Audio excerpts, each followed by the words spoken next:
Welcome to DX Central Live, Season 5.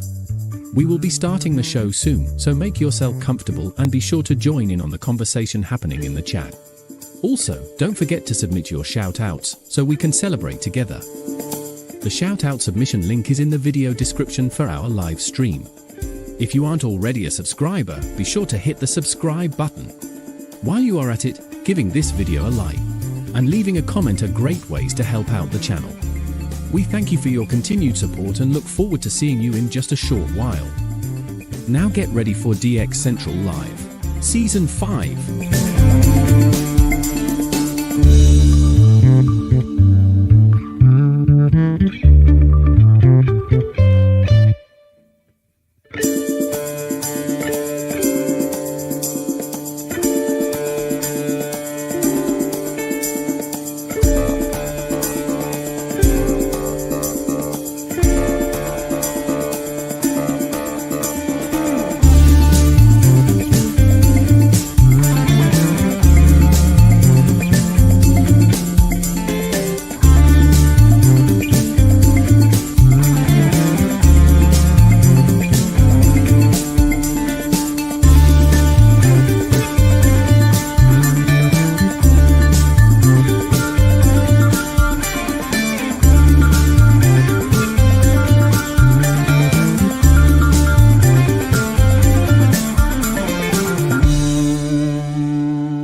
Welcome to DX Central Live, Season 5. We will be starting the show soon, so make yourself comfortable and be sure to join in on the conversation happening in the chat. Also, don't forget to submit your shout-outs so we can celebrate together.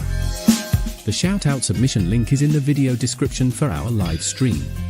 If you aren't already a subscriber, be sure to hit the subscribe button. While you are at it, giving this video a like and leaving a comment are great ways to help out the channel. We thank you for your continued support and look forward to seeing you in just a short while. Now get ready for DX Central Live, Season 5.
Welcome to DX Central Live, Season 5. We will be starting the show soon, so make yourself comfortable and be sure to join in on the conversation happening in the chat.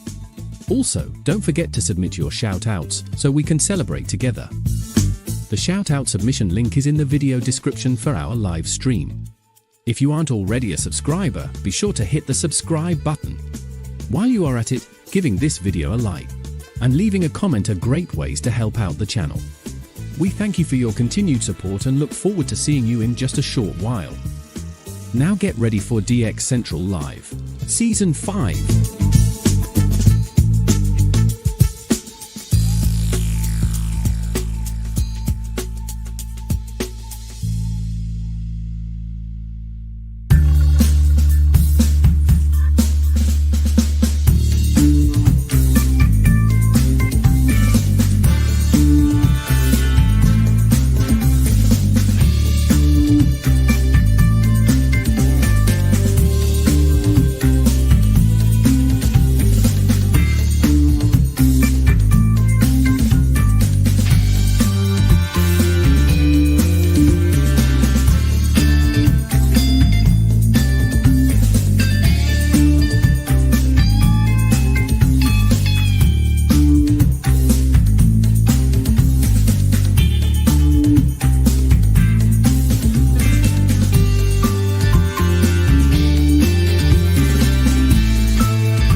Central Live, Season 5. We will be starting the show soon, so make yourself comfortable and be sure to join in on the conversation happening in the chat. Also, don't forget to submit your shoutouts so we can celebrate together. The shoutout submission link is in the video description for our live stream. If you aren't already a subscriber, be sure to hit the subscribe button. While you are at it, giving this video a like and leaving a comment are great ways to help out the channel. We thank you for your continued support and look forward to seeing you in just a short while. Now get ready for DX Central Live, Season 5.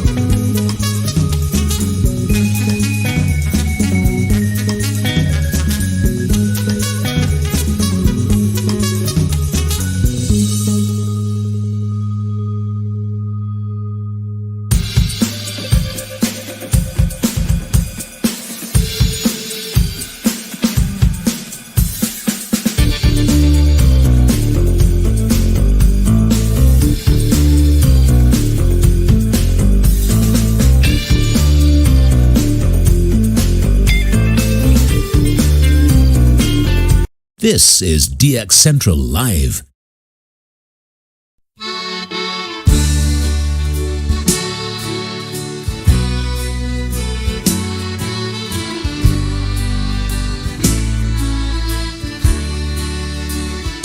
In the night, so dark and quiet, frequencies hum low like a riot.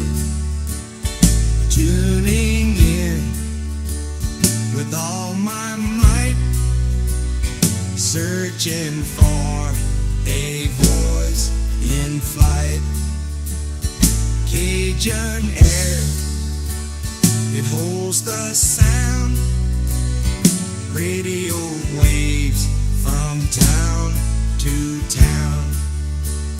Static crackles, mix and turn, waiting for that name to learn.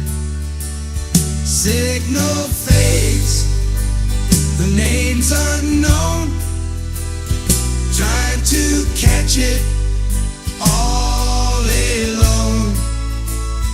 Mystery calls, the night, my friend, searching till the very end.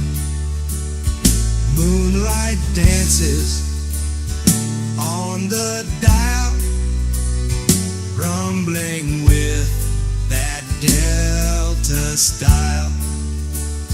Notes float softly in the wind, still I wait for news to send.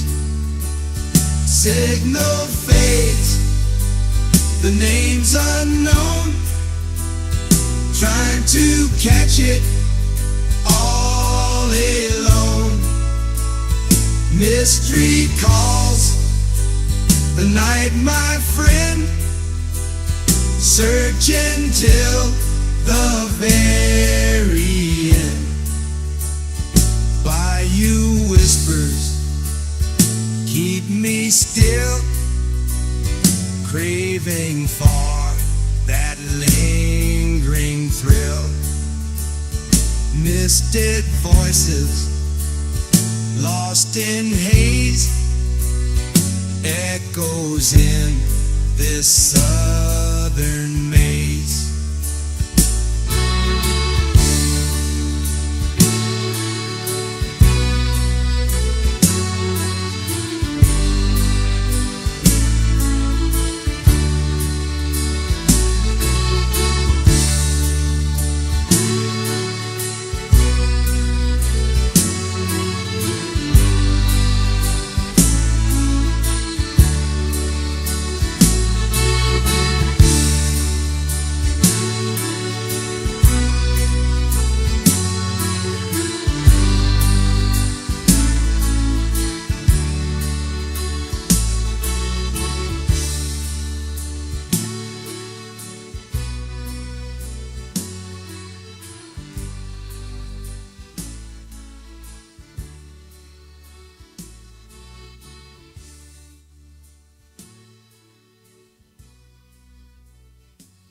This is DX Central Live.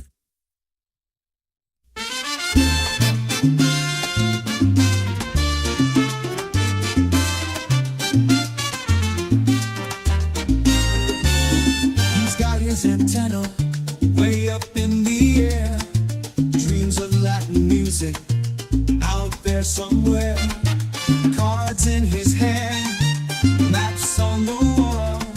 Late nights waiting, but he gets no call. All those radio waves, they play with his mind, searching for signals, but they're so hard to find. From Puerto Rico to faraway land, tune in the static, still no guitar in hand. He's there in the darkness, waiting for a sign, humming to the silence with a hopeful line. But the airwaves are quiet, nothing comes through.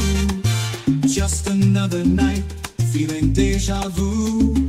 All those radio waves, they tease and they taunt with promises of rhythms, but give him just one. From Puerto Rico, he's searching afar, dreams of a broadcast beneath the bright stars. And in a small room by the glow of the moon, he waits for a melody, morning or noon. Signals may fail, but his hope never fades.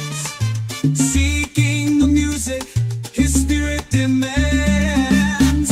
Another dawn breaks, he's still at the dial. With every sunrise, he promises a smile.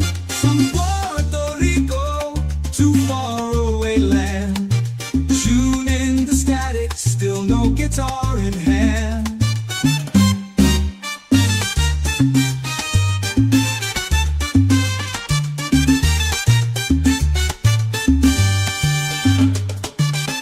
He's there in the darkness, waiting for a sign, humming to the silence with a hopeful line. But the airwaves are quiet, nothing comes through. Just another night, feeling deja vu. Oh, those radio waves, they tease and they taunt with promises of rhythms, with a hopeful line. But the airwaves are quiet, nothing comes through. Just another night, feeling deja vu.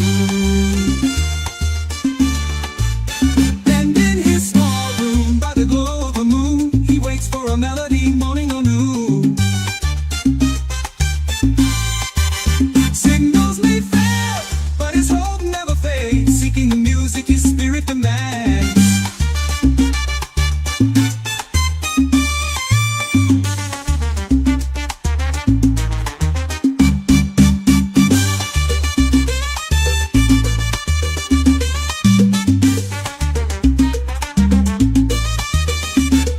Another dawn breaks, he's still at the dial. With every sunrise, he promises a smile. Someday the frequencies will carry his tune. Till then, he dances to the rhythmless blues.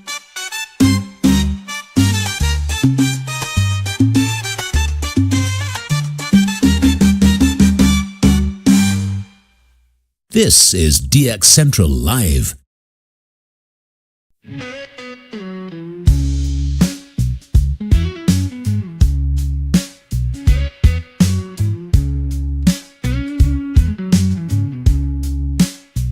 I got my radio on, just trying to get on it. But my baby says no way, so I'm stuck in this chair. I dream of signals far from north to east to west, but I can't put up no antenna. She says it's for the best. Dreaming of DX, signals I can't hear. My baby won't let me, so I'm sitting here in tears. That static calls my name, whispering in my mind. But without that big old tower, tower, the signals I can't find. I see the towers rise in a distant starry sky, but here I'm bound and tied, can't even say goodbye. Dreaming of DX, signals I can't hear. My baby won't let me, so I'm sitting here in tears.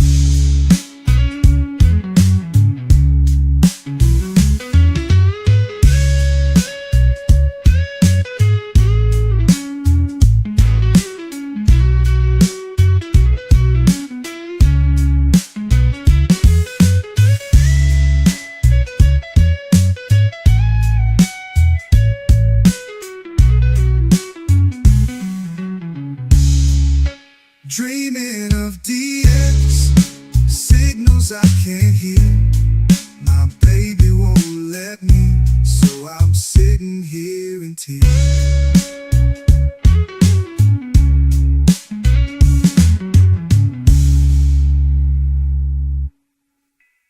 DX Central Live is brought to you in part by... For more than 90 years, the National Radio Club has been at the forefront of providing DXers with the latest in station news, DX-related technical information, and reception reports from DXers around the world. The NRC's AM radio log, now in its 45th edition, is the most expansive and detailed resource of station information for US and Canadian radio stations that is available in any format. The club's publication, the DX News, is available in both print and electronic format and provides the latest information on call letter and format changes, construction permits, and other information to help keep DXers informed of the latest updates they may hear on the air. For more information, visit their website at nationalradioclub.org. That's nationalradioclub.org. With a lifetime membership, the International Radio Club of America gives DXers incredible value by putting important station information right at your fingertips. The club's e-publication, the DX Monitor, includes DXer loggings, station information updates, international loggings, and more. Other club publications include the IRCA Mexican Log, a must-have resource for any DXer that chases stations from Mexico, the TIS-HAR list, the IRCA slogan list, sunset sunrise maps, and DXer technical guides. The joint IRCA-NRC email reflector and groups.io group is a hub for real-time DX conditions, station news, and DX-related conversation. For more information, visit ircaonline.org. That's ircaonline.org.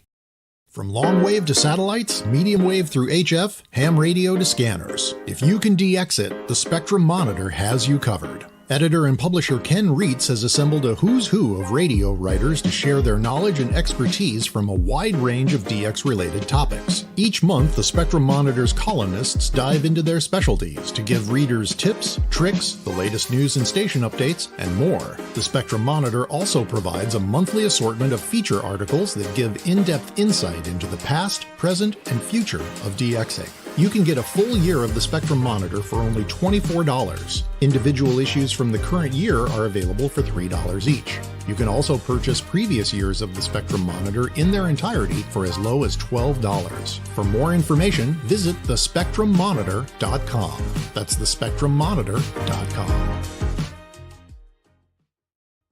Through crashes of static in quiet hours, we listen. In languages we can scarcely understand, and of places we have only visited in our dreams, we listen. Incessantly, we perfect our array of aerials, receivers, and resources. We refine our skills and our techniques so that we might listen. We are DX Central, and we're all about radio. Visit us at dxcentralonline.com or check us out on YouTube. Search DX Central. Keep up with DX Central. Follow us on Twitter at DX Central.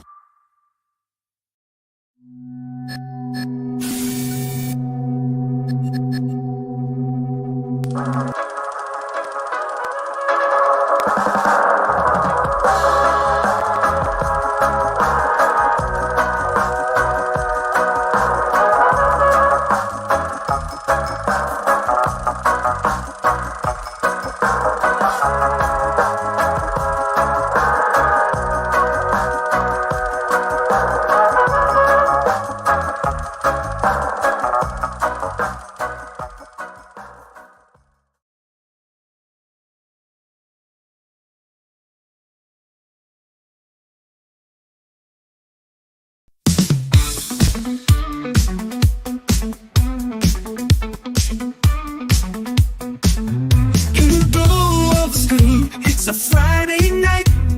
Lloyd in the North Shore, setting frequencies right. AM and FM, the airwaves collide. DX Central Live, where the signals can't hide. Tuning in the static, chasing down the sounds. Every single signal is magic we have found. All radios hum, the chatters all agree. DX Central Live is the place to be. Folks in the chat, shout out your call. From east to west, we're breaking down the walls. It's the magic of the night, where frequencies fly. Join us now on DX Central Live. From the Gulf South to your corner of the world. This is DX Central Live. Now here's your host, Lloyd Van Horn. From the North Shore Studios here in beautiful Mandeville, Louisiana. Greetings and welcome to DX Central Live, Season 5, Episode 27. Winding down here, folks. Winding down on the season. Season 5 is almost a wrap before we take our summer hiatus. We've got a lot of stuff to do between now and then. We got to wrap up our current challenge, the state challenge. We have one more regular frequency challenge left to do. We're going to introduce tonight, our last of the season. You just saw a little teaser that we may be having a familiar challenge popping back up again, but in a slightly different way.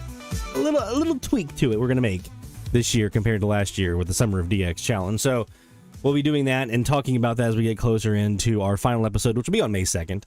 Episode 29 will be May 2nd. So basically in 2 weeks. And we'll be wrapping up at that point and getting ready for the summer and FMDX season and everything else. So really excited to be here with you guys. Speaking of FMDX, we've been launching out some videos here on the YouTube channel. So if you are not yet a subscriber, I highly recommend that you subscribe right now, because we are launching new videos on a regular basis here. This as we kind of ramp up for the season. We've launched 3 this week, and I've got a bunch more in the hopper.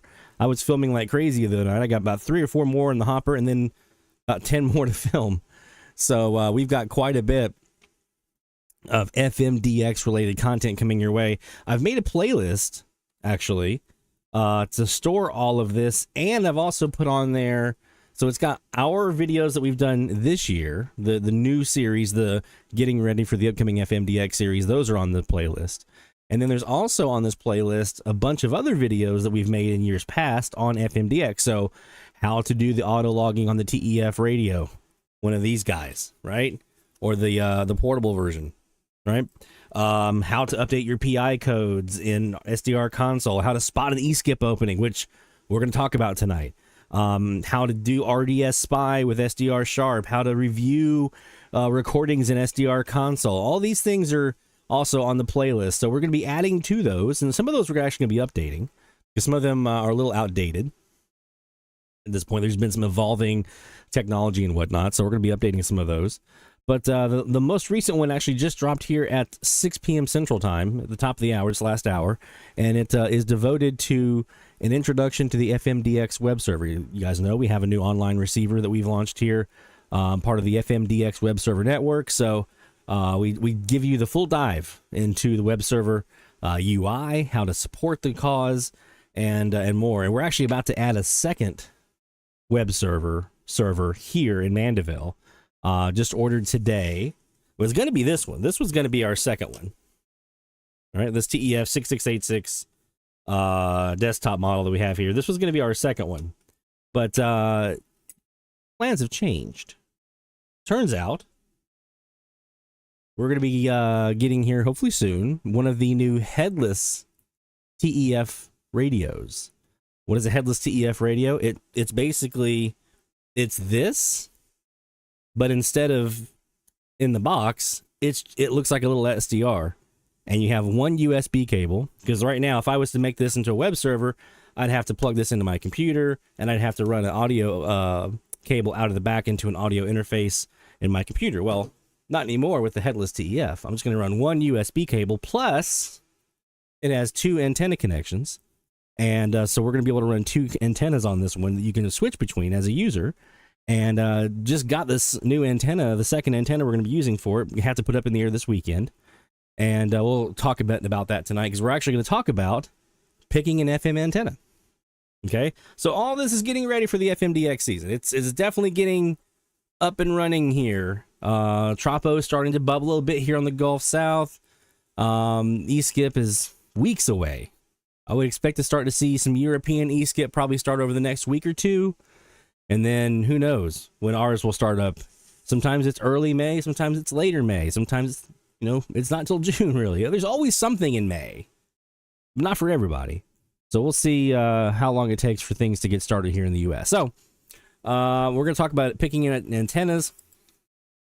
We're going to talk about this. Carl, I saw your question. I didn't ignore it. I saw your question in Slack about how to use one of these things, how to use the TEF radios. Now, I think you have the portable version. We also have this one, the desktop version.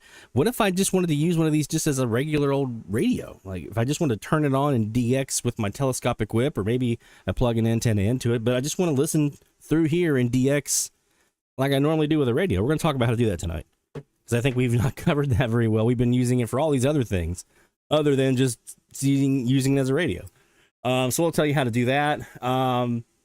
We're going to also probably touch a bit on weather DX and how it can be useful as a propagation warning when it comes to Tropo, and how it's just fun in general.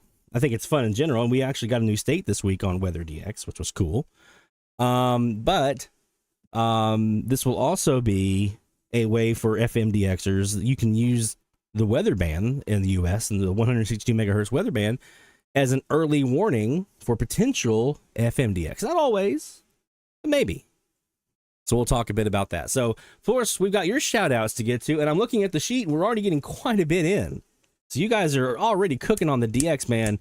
Love to see it. So get those shout outs in. Of course, if you haven't done so yet, you just go to dxchallenges.com/shoutout. You don't have to be a registered user to submit your shout out, but we think it's a good idea to go ahead and register, because that way you can take part in our challenges that we have, including the one we're wrapping up tonight, the state challenge, the new one that starts tonight, which we'll be introducing here in the next hour, and our Summer of DX challenge, which, like I said, last year, a little bit different than what we're going to do this year. This year is going to be a little bit different format. There's going to be a lot of what we did last year, but some other stuff thrown in there for fun. But first, let's do some DX.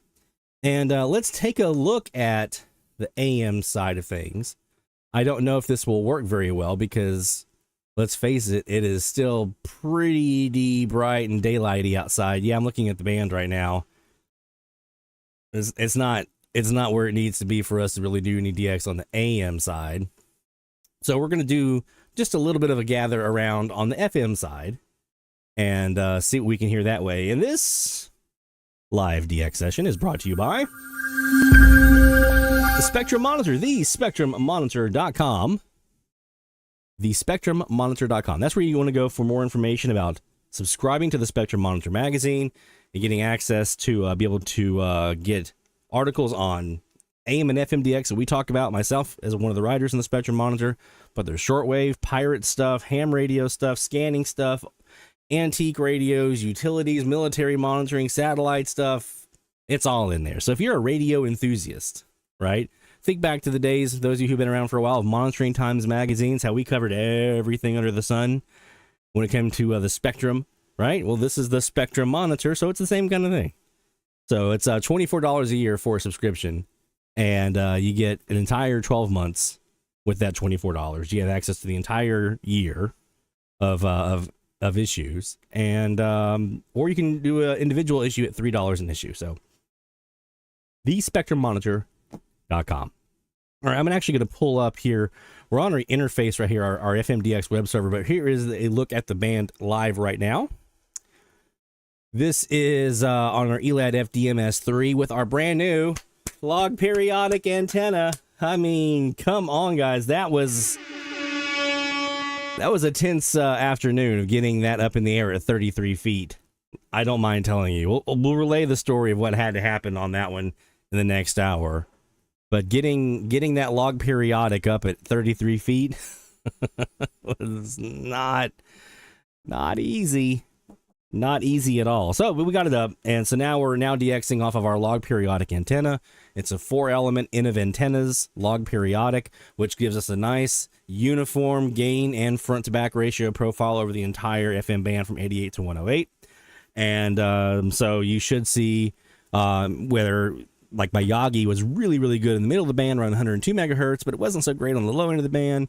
This one is consistent across the board. So if it's good on the low, it's good on the high, and everything in between. Right now, we're having I call it a decent low-end tropo opening right now. A lot of central and southwest Louisiana coming in. Places like Lafayette, Thibodaux, Alexandria, maybe a little bit to the west, maybe into Beaumont, Houston, Conroe, places like that we typically see when we have a little bit of tropo enhancement. Those are coming in. So let's just take a look at the band and see how it looks right now. We're going to do that on our FMDX web server. So let's go ahead and turn that down just a tad so we don't get the copyright folks in our cahoots here. And let's go to 107.7, a nice empty freak. And we're just going to see what we got going on here. So let's hit that RDS logger here. You see our alert that we put up for tropo opening occurring. So I'm going to hover my mouse over this center area where the frequency is and just scroll down. Let me just real quick check at 107.9. We've got our log periodic pointing northwest, which is kind of towards Mississippi and up into northern Louisiana. So this should be Picayune, Mississippi, but right now they are not coming in.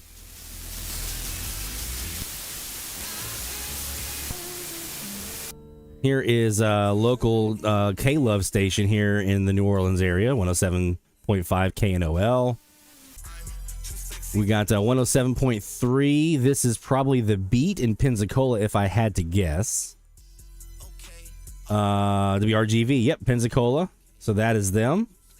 So Florida is coming in. Like I said, just a little bit of that tropo enhancement, which is typical what we normally see as we kind of approach sunset here. Let's go to 107.1. We've got WHMD. This is the Cajun, right? Here in Hammond, Louisiana, pretty common local.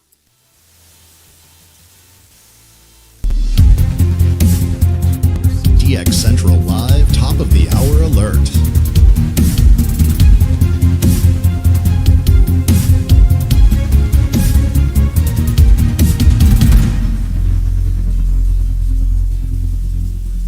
All right, top of the hour means we are listening for IDs and looking for IDs, and we are trying to find ourselves. Let's do something about this one. 188. How about that? There we go. There's our auto logger map there with our 62-foot omnidirectional. Got that up on screen now. This is 106.9. And oops, I just closed my FM list window. Let me reopen that again. Hopefully you guys are enjoying those videos on FM list. I know we covered quite a bit of that here on the live stream, but as a reference point for those who weren't able to join us in those that live stream where we covered that, and as a kind of a way to call back and reference that whenever you need it, I wanted to make sure we had that out there for folks. So hopefully you are enjoying those. 106.9, it's a kind of a classic hits, classic rock station that we're hearing here. So we're going to go ahead and assume that could be Alabama, but I kind of doubt it. I'm going to say that's Alexandria. KEDG.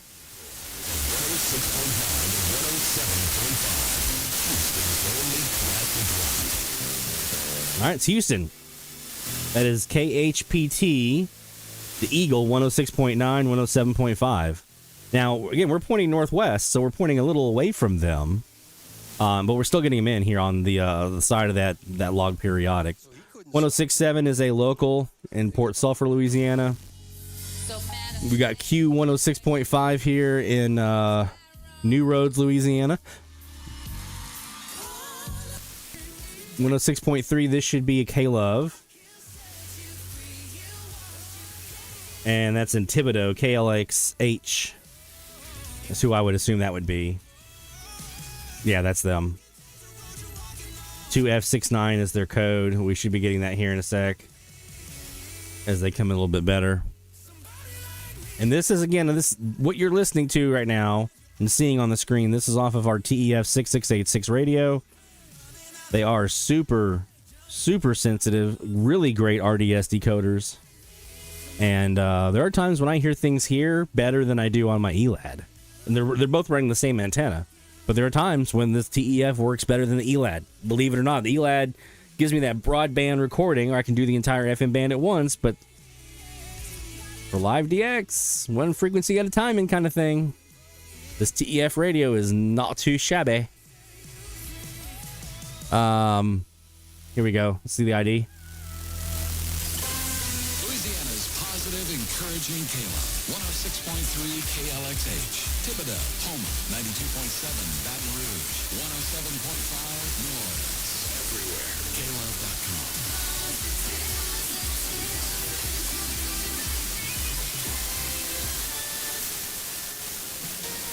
All right, so now let's go down here. So that's who I thought that might have been. Here's 106.1. This is Picayune, Mississippi.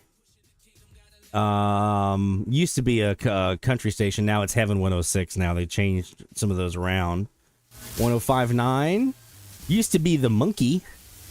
And every once in a while I'll still hear the Monkey. But they're not as prevalent as they used to be. Out of Pascagoula. That's probably who that is there underneath. All right, 105.7. I have noticed this lately. We've been getting a big open carrier here on 105.7. Typically, this is the home of Tropical, which is the FM translator for KGLA, my notoriously annoying friend on 830 kilohertz. So this is probably who that is, but I've been hearing this open carrier now for the last day or so. So interested who that might be. If that's them, probably is. 105.5, open frequency, HD off of 105.3, which is WWL, which right now is running LSU baseball, which is cool. 105.1 is also HD for WWL. 104.9 should be classical. Are expected to make a full recovery. 2 people were killed and 6 injured when police say Phoenix. But in this case, we're getting Moss Point, News Talk 104.9, WBUV. Here's a classical underneath him. That's a local translator. First, last, and everything in between. What happened today in sports history? IR Radio. Well, that's play. Now, what the score sheet tells us is that the foul is on the That sounds like a baseball game, which is probably also LSU. Looking back in the first inning. He got fouled twice. The whistle should have blown. 12-point game. Niang misses his 3 for Atlanta. Oh, no, it's basketball.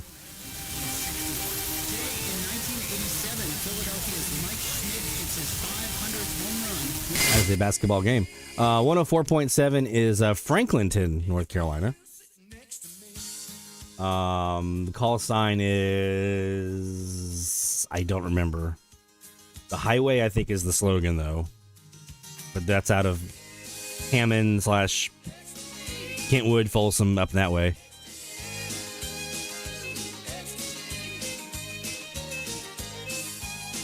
Hey, Sean. We'll see how that FM band looks.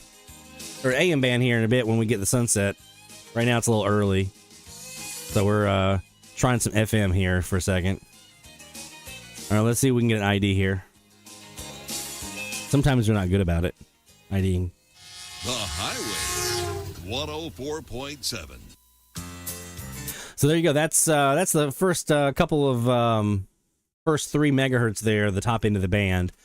Looking for any kind of Tropo stuff. So again, pretty standard. We did hear the very weak copy on Houston. That'll probably get better as the night goes along, as we get closer to sunset.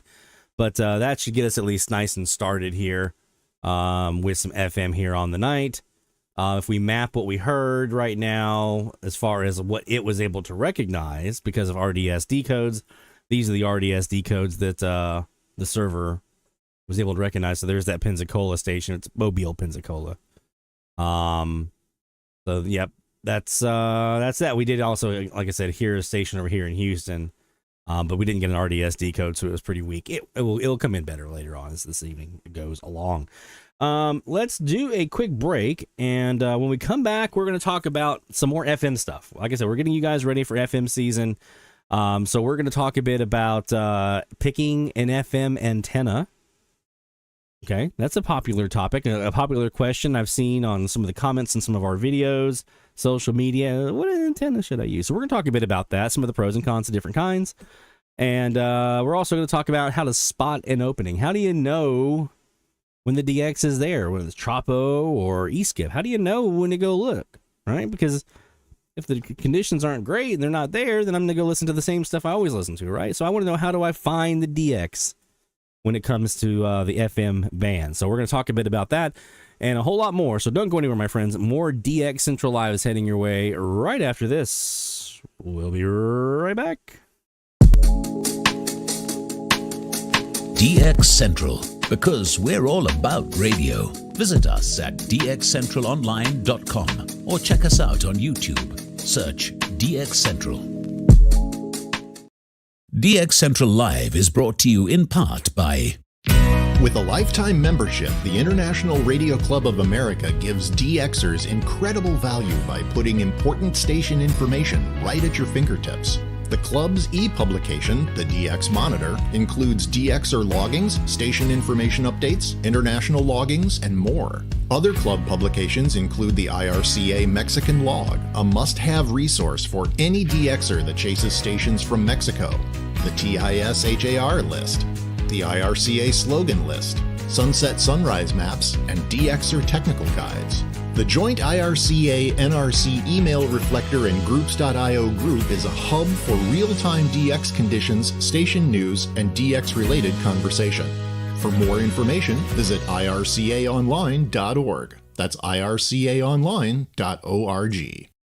From long wave to satellites, medium wave through HF, ham radio to scanners. If you can DX it, the Spectrum Monitor has you covered. Editor and publisher Ken Reitz has assembled a who's who of radio writers to share their knowledge and expertise from a wide range of DX-related topics. Each month, the Spectrum Monitor's columnists dive into their specialties to give readers tips, tricks, the latest news and station updates, and more. The Spectrum Monitor also provides a monthly assortment of feature articles that give in-depth insight into the past, present, and future of DXing.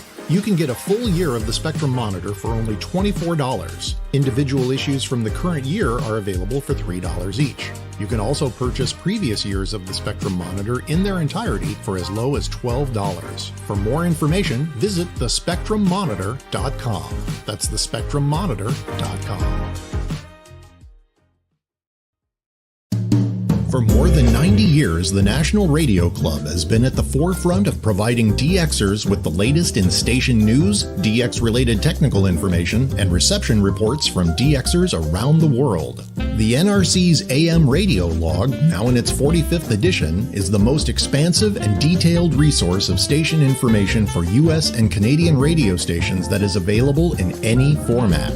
The club's publication, the DX News, is available in both print and electronic format and provides the latest information on call letter and format changes, construction permits, and other information to help keep DXers informed of the latest updates they may hear on the air. For more information, visit their website at nationalradioclub.org. That's nationalradioclub.org. Through crashes of static in quiet hours, we listen. In languages we can scarcely understand, and of places we have only visited in our dreams, we listen. Incessantly, we perfect our array of aerials, receivers, and resources. We refine our skills and our techniques so that we might listen. We are DX Central, and we're all about radio. Visit us at dxcentralonline.com or check us out on YouTube. Search DX Central. Keep up with DX Central. Follow us on Twitter at DX Central.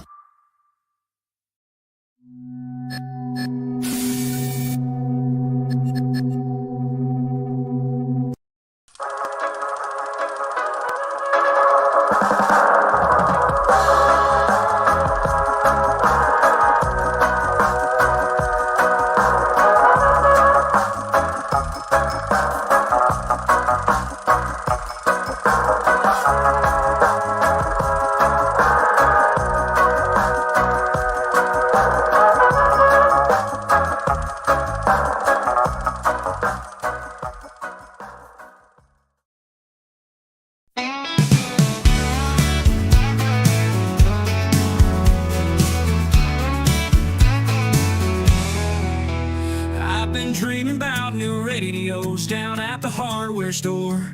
A big old antenna, all the gear that I adore. But these things ain't worth much if they cause a marital strife. So here I am, honey, asking for a blessing from my wife. Got my eye on a model with knobs that gleam like stars. Each dial a ticket to voices from afar. But I know our budget's tighter than a banjo string. Still, I thought I'd ask you, let's see what this might bring. Oh, darling, can you see the sparkle in my eye when I hear that static crackle and those voices flying by? It's a hobby, it's a passion, like your garden's green as sage. So let's go hunt the bargains and live in the radio age. From the DX Central North Shore Studios, this is DXC Live. Now here's your host, Lloyd Van Horn. It's DX Central Live from the North Shore Studios here in beautiful Mandeville, Louisiana. Just hop, skip, and a jump from Lake Pontchartrain, where hopefully some temperature inversions can develop over the next several hours into the morning and give us a little bit of tropo. Between that and the Gulf, maybe we get a little tropo. You know, that'd be nice. We're talking a lot about FMDX right now, guys. As we're getting ready for the FMDX season, it's just around the corner. Tropo season is getting going for a lot of coastal folks down here in the Gulf South. We've been seeing some good stuff. Even inland, we saw some stuff last night where some of our friends in Boot Crew North up in Arkansas, they were hearing up into Kansas and down to Louisiana and Texas all at once. So they were getting in on some good action last night. It was all right here. We had a decent drop. It wasn't great. I saw some coastal Carolina stuff, some stuff along the Mid-Atlantic area. So definitely getting to be that time of the year now where some of the coastal folks are going to be looking at Tropo a little more closely. And all of us are going to be keeping a very close eye on Sporadic E as we get into the month of May, late April into May. It won't be long before our friends in Europe are going, we're getting skip, and we're over here in the U.S. going, come on, man. So yeah, we are inching closer and closer. Did I not get all that? There we go. Inching closer and closer to the heart of FMDX season. So we want to make sure that you're prepared. We'll be talking more about some of the stuff tonight around antennas, around propagation, and how to spot an opening, things like that. But before we do any of that, I want to get to you and what you've been hearing. Let's do some shout-outs. Shout out loud, hear the call for every single big or small, from AM to FM, from C to C. We celebrate the ones who slag the IT. Shout out loud, let it be known, you're never DXing all alone. Through the static we found our way. Shout outs making waves today.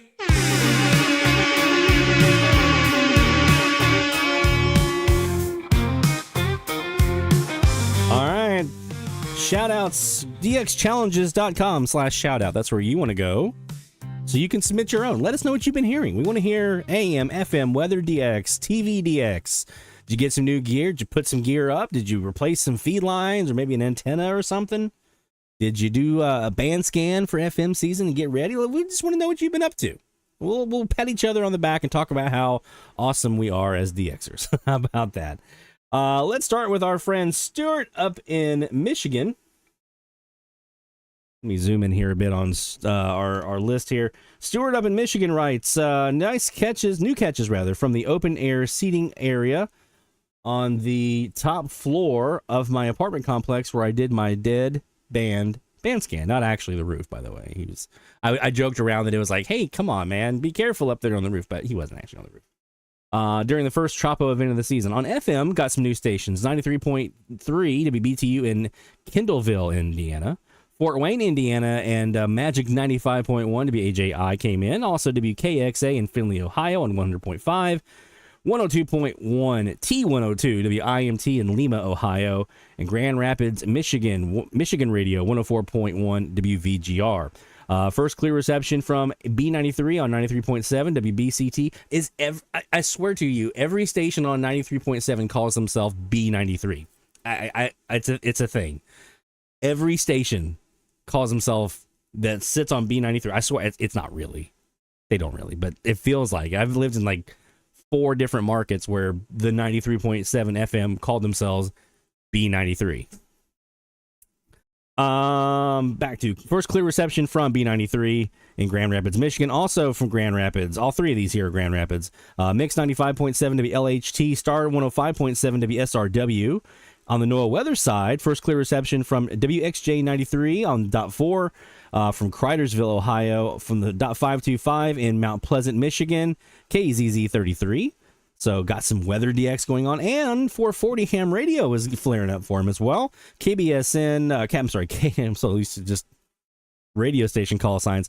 K8SN, 442.175 in Moline, Michigan, and W8DRZ on 444.05 in Parma, Ohio.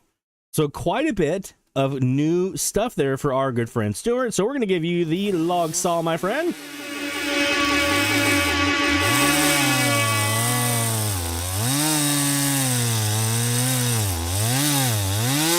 There you go. Outstanding. Love it, love it, love it, love it. Jerry, I got your note about the double entry there. So Jerry up in New York had a great week. On the AM side, he had 1100 UTC WINA in Charlottesville, Virginia on 1070. WCVX 1160 in Florence, Kentucky. WXKS 1200 in Newton, Massachusetts. 1000 UTC. WPBS 1040 Conyers, Georgia with ethnic Vietnamese. And 1070 WFLI in Lookout Mountain with their Fox Sports. And he has a clip here for us of WPBS. So let's go ahead and take a listen here to WPBS. WPBS Conyers AM 1040. Thật đó, sau khi xã Bá Thương không đồng thành mẫu, mới phát giác hai đầu còn lại. That is definitely Conyers. I've heard them when I used to live in North Carolina and South Carolina. They were very, very regular. So, well done, my friend. Get you the log saw in here as well.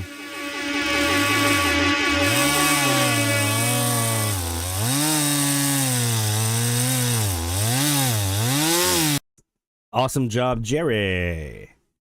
All right. 5 new logs on AM this week for our friend Carl in Tennessee. Last year's Summer of DX winner. 5 new logs on AM this week. 1010 WMOX Meridian, Mississippi for the challenge. Also 660 WXQW in Fairhope, Alabama. 1340 WBLB in Pulaski, Virginia. 810 WZYN in Georgia.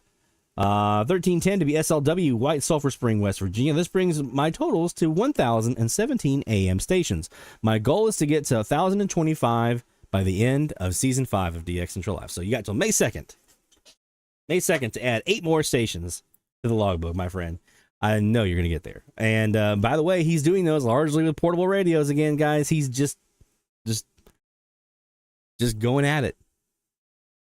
Methodical approach. He's just crushing it, man. So we're gonna give you that log saw as well, my friend. Good job.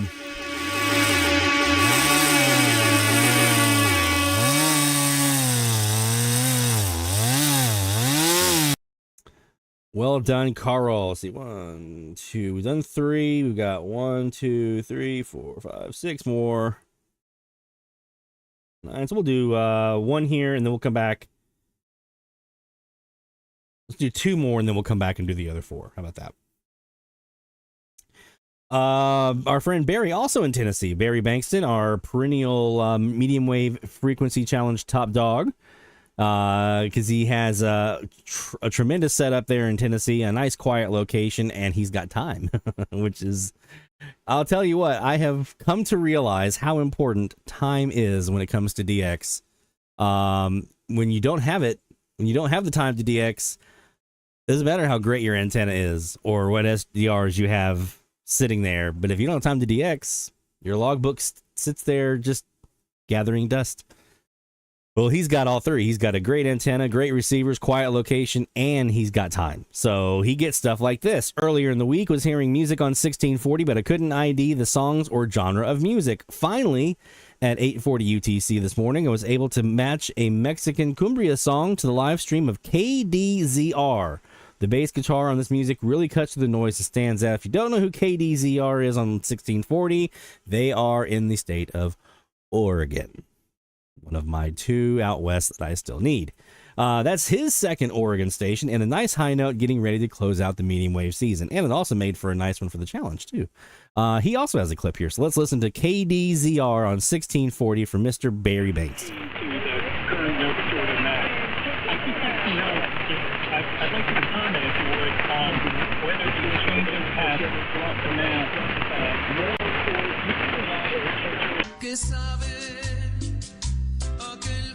Yeah.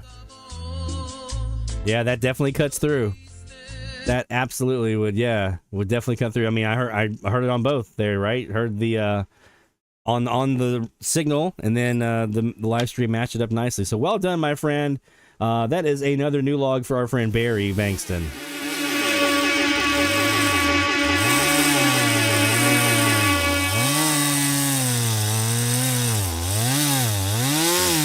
One of these days when I grow up, I want you to hear Oregon on the radio. I really want them. Really want it bad. Which will I get first? A double hop to Oregon on FM or AM Oregon? Probably the AM. Our friend David Pete up in Old Town, Maine contributes this week. Went through the last few recordings I made with the temporary bog, beverage on the ground, that I point straight down the East Coast and logged 3 new North Carolinas, 1 new Florida station, and number 17 from the country of Mexico with 860 XECTL. On the South Bog, I also added 800 HJBW, SACNA. I'm sorry, RSANA Radio. I should have gotten that one. That's one of my favorite networks. RSANA Radio in Colombia for number 20 from the country of Colombia. So we're going to get you the Latin American stuff. Yes, sir.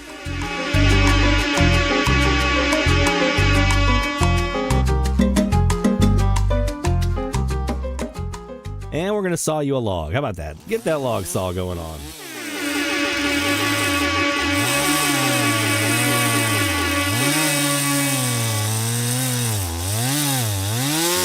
All right. Well done, David. Well done. 20 Colombians. That's an accomplishment. I remember the first time I heard a station from Colombia. I was like, "Oh my God, I heard Colombia!" Right? So to have 20 in the logbook, that is a great accomplishment. Well done, my friend.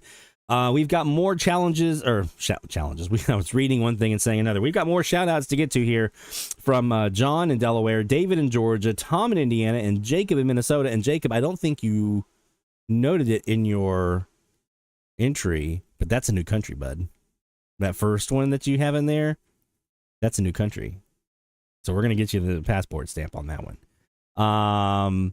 We'll talk about that here in a bit. So yeah, Jacob, Tom, David, and John, stand by. If you want to get your shout outs in, you still got plenty of time to do so. Just go to dxchallenges.com/shoutout and we'll get you in there.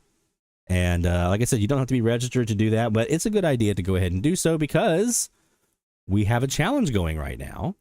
And we have one more coming up, and then we had our entire summer challenge we'll be running. Let's take a really quick gander at our current challenge before we move to our first topic of the night, because I finally was able to add in a tracker here for the scores based off of states heard, right? So you guys know the rules for this week's challenge. It was the first time you hear a state, the first log, it's 5 points. If you hear them again, log them again, that's another 5 points. And then after that, you don't get any extra credit for anything more than 5. It's just the 5 is all you get, or the 10 is all you get. So who's got the most right now? Well, it's Barry at 360. Not too far behind Barry. We have a couple here. We have 310 points from Sean Kutsko, who is having some leisure time in the Music City right now up in Nashville. So, hey, Sean, saw you were in there earlier if you're watching the replay. 320 from our friend Jacob up in Minnesota. So right now it's Barry with 360, Jacob with 320, Sean at 310, and at 300 we have our friend Greg in New York. Greg is right there with 300 points based on his states that he's heard. So well done, my friends. Well done for the top 4 there. And you can see my participation this week last 2 weeks has been abysmal at 35 points. It's been a very busy one here with all the different projects and day job stuff and everything else. Just haven't had a whole lot of time to be behind the dials. Again, of all of the tools and resources that we use, that we have at our disposal to get stuff in the logbook, the most important one is time. All right, let's take a gander at some topics here on FM. So I mentioned earlier that we have our video series, our playlist that we put up, and I think I put that in the chat, but I'm going to put it over here again just in case. Here is the chat, and that is the playlist that we have developed here for getting ready for the upcoming FMDX season. There are 3 videos on there right now that we just put out this week.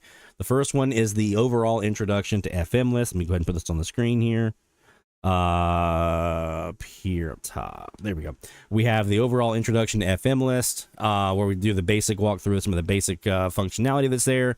We have the top 5 advanced features on FM list that you should be using right now when you're DXing, talking about things like the bearing filter, the visual logbooks, comforts, things like that, the e-alert.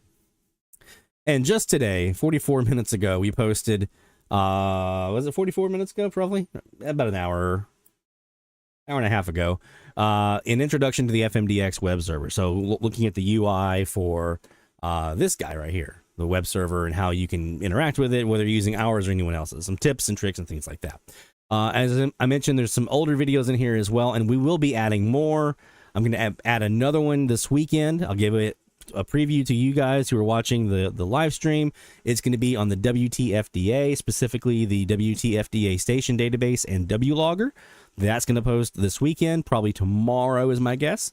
Will be when we post that up on the YouTube channel, and then there's several more that we already have staged up after that. So, and we're going to be adding to that as well. So just go ahead and bookmark this playlist, and it'd be a good idea to do that because we're going to be adding more and more stuff as we go along here. So the top of the list will be our new stuff, and then the older videos will be down towards the bottom.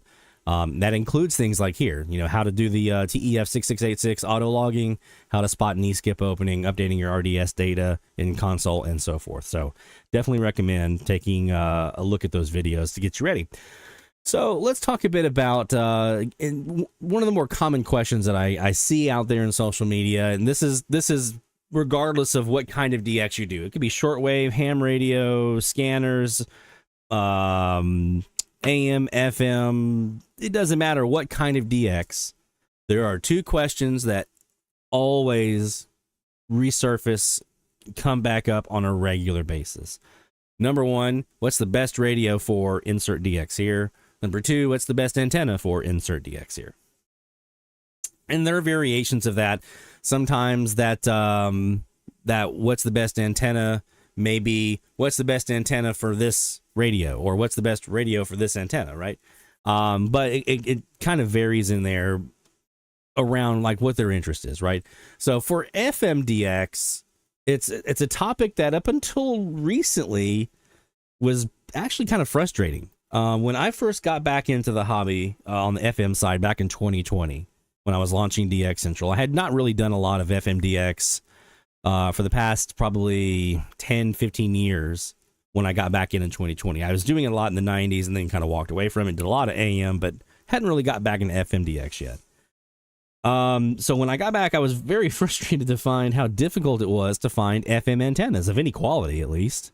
But luckily, I think in the last couple of years, we've seen that kind of improve a bit. There are more manufacturers, more options available for us now than there probably were, maybe 3, 4, 5 years ago. Thanks to a couple of companies in particular that are putting antennas out. So let's go ahead and take a look at some different options. We're going to talk some pros and cons of each of these different options and why you'd want to choose it or maybe not choose it. And then you can decide what's the best one for you from those, right? I'm not here to tell you what's the best antenna because I don't know your situation. I don't know your budget. I don't know your limitations. I don't know what kind of DX you're going to do when it comes to FM. There's a lot of stuff that goes into this. So I'm just going to give you the data and let you decide. Okay. So let's go ahead and start here with probably one of the bigger producers right now of FM DX antennas, and that's Innov Antennas over in Europe. I think they're in UK, right? And I just recently purchased, well, I purchased it a while back, last year, but just recently put up in the air one of their antennas. It is a 4-element log periodic. But if you go to their website, and I'll go ahead and put this in here in the chat as well, as we'll do for all of these. This is the website here, the link for Innov Antennas for their shop. When you get here, to get to the, there's all kinds of stuff here for HF, for VHF, ham radio stuff. They got all kinds of stuff. Let's scroll back up, though, here and go to the 88 to 108 broadcast. That's where we want to be. And if you go here, they do have some of their antennas now available. Not all, but some of their antennas are available through DX Engineering and through Wimo over in Germany. But you can also get directly from them as well. So let me show you a couple of that. So they have pretty much everything you could really want for the most part. There's a couple of antennas that aren't really prevalent that I'd really like to see more of in the community, in the hobby, but we'll get by. One of the bigger ones they have are Yagis. And the thing with a Yagi is that a Yagi antenna is highly directional. It's usually tuned to one frequency in a range. So in the 88 to 108 range, it's usually tuned. We'll pick a spot in that 88 to 108 that's going to give us, based on the bandwidth of that antenna, the best, broadest chance to hear as much as we can over the most of the band, right? It's not resonant over the entire band, but it's going to be a big swath of it. It's going to probably have some areas where the gain is a little bit lower. The front to back's a little bit lower. But by and large, it's a pretty strong performer. They're usually high gain, so they have a lot, especially the more elements you have. They're going to have a lot of gain and also good front to back ratio. What do you mean by front to back ratio? I mean that if you were to measure the signals off the front of the antenna versus those off the back and the null side of the antenna, you're going to see somewhere in the order of usually it's about 20 dB or so of a difference between those two signals. So not to say that the signals on the backside won't come in. They might still, especially if they're very strong locals, but they're going to be attenuated in an ideal scenario by about 20 dB or so, if that's the front to back ratio of the antenna. So that's one of the advantages of a Yagi is you can turn it with a rotor, or you can hand turn it like I do with, just go out to the mast and just kind of flip it around. And you can use that to kind of zero in and say, okay, my opening is to the west. I'm going to point my antenna to the west. So it's going to pull in signals to the west. It's going to reject stuff off to the side and to the back, a little bit less on the sides, a little bit more on the back. And it's going to give me a boost. So weaker signals in that direction should have a chance to kind of come forth and come up. Okay. That's a Yagi. They have a bunch of different Yagis. They've got this 8-element here, and they've got some different designs in how they do their Yagis that kind of makes them a little bit better performers than what you see in some of the other Yagis out there. Their quality of build is super, super good. I've been very impressed with the quality of the build here at the Innov Antennas when I got my log periodic in. So check out some of their Yagis. They're not cheap. I'll be honest with you. These antennas are not cheap, and then you have to ship them from the UK to the US if you're one of our US watchers. So just keep that in mind. They're not cheap, so you're going to want to probably stash some cash back, as it were. But if you want an antenna that you can put up and it's going to last for a very long time, Innov Antennas works really, really well. And they perform super, super good, okay? Here is ours that we have up right now.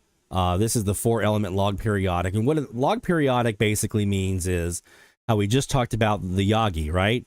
It's tuned usually to a frequency. Log periodics don't do that. Log periodics are tuned to a frequency range. And where normally with the Yagi, I don't have a good way of demonstrating this, I don't think. Let me try to use a telescopic whip here. So my telescopic whip here, this is a boom, right? Let's say this is an antenna boom.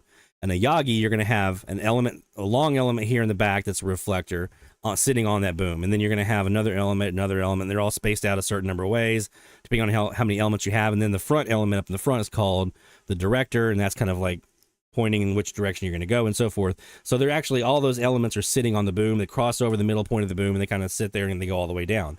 Log periodic actually has two booms. You have a top and a bottom. And so let's say here on one boom, let's say the top, you might have a element in the back, your reflector, that goes out to the left-hand side. On the bottom boom, it's going to go out to the right. And then on the top boom, the next element's going to go to the right. And then on the bottom, it's going to go to the left. So it's going to alternate those elements between those two booms.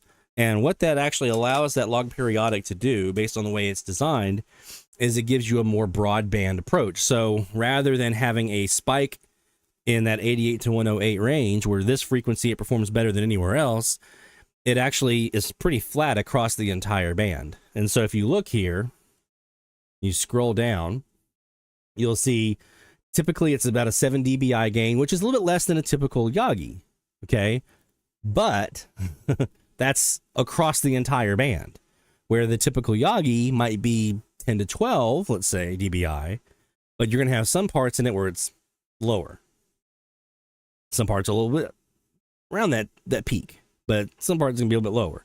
If you can get it up, and this is why I was so insistent to get it to 33 feet above the ground, I was at 12.67 dBi. Well, guess what? That is right around the max dBi rating, gain rating of my 9-element Yagi that I have. So a 4-element log periodic performs across the entire band as good as my best frequency on the 9-element Yagi.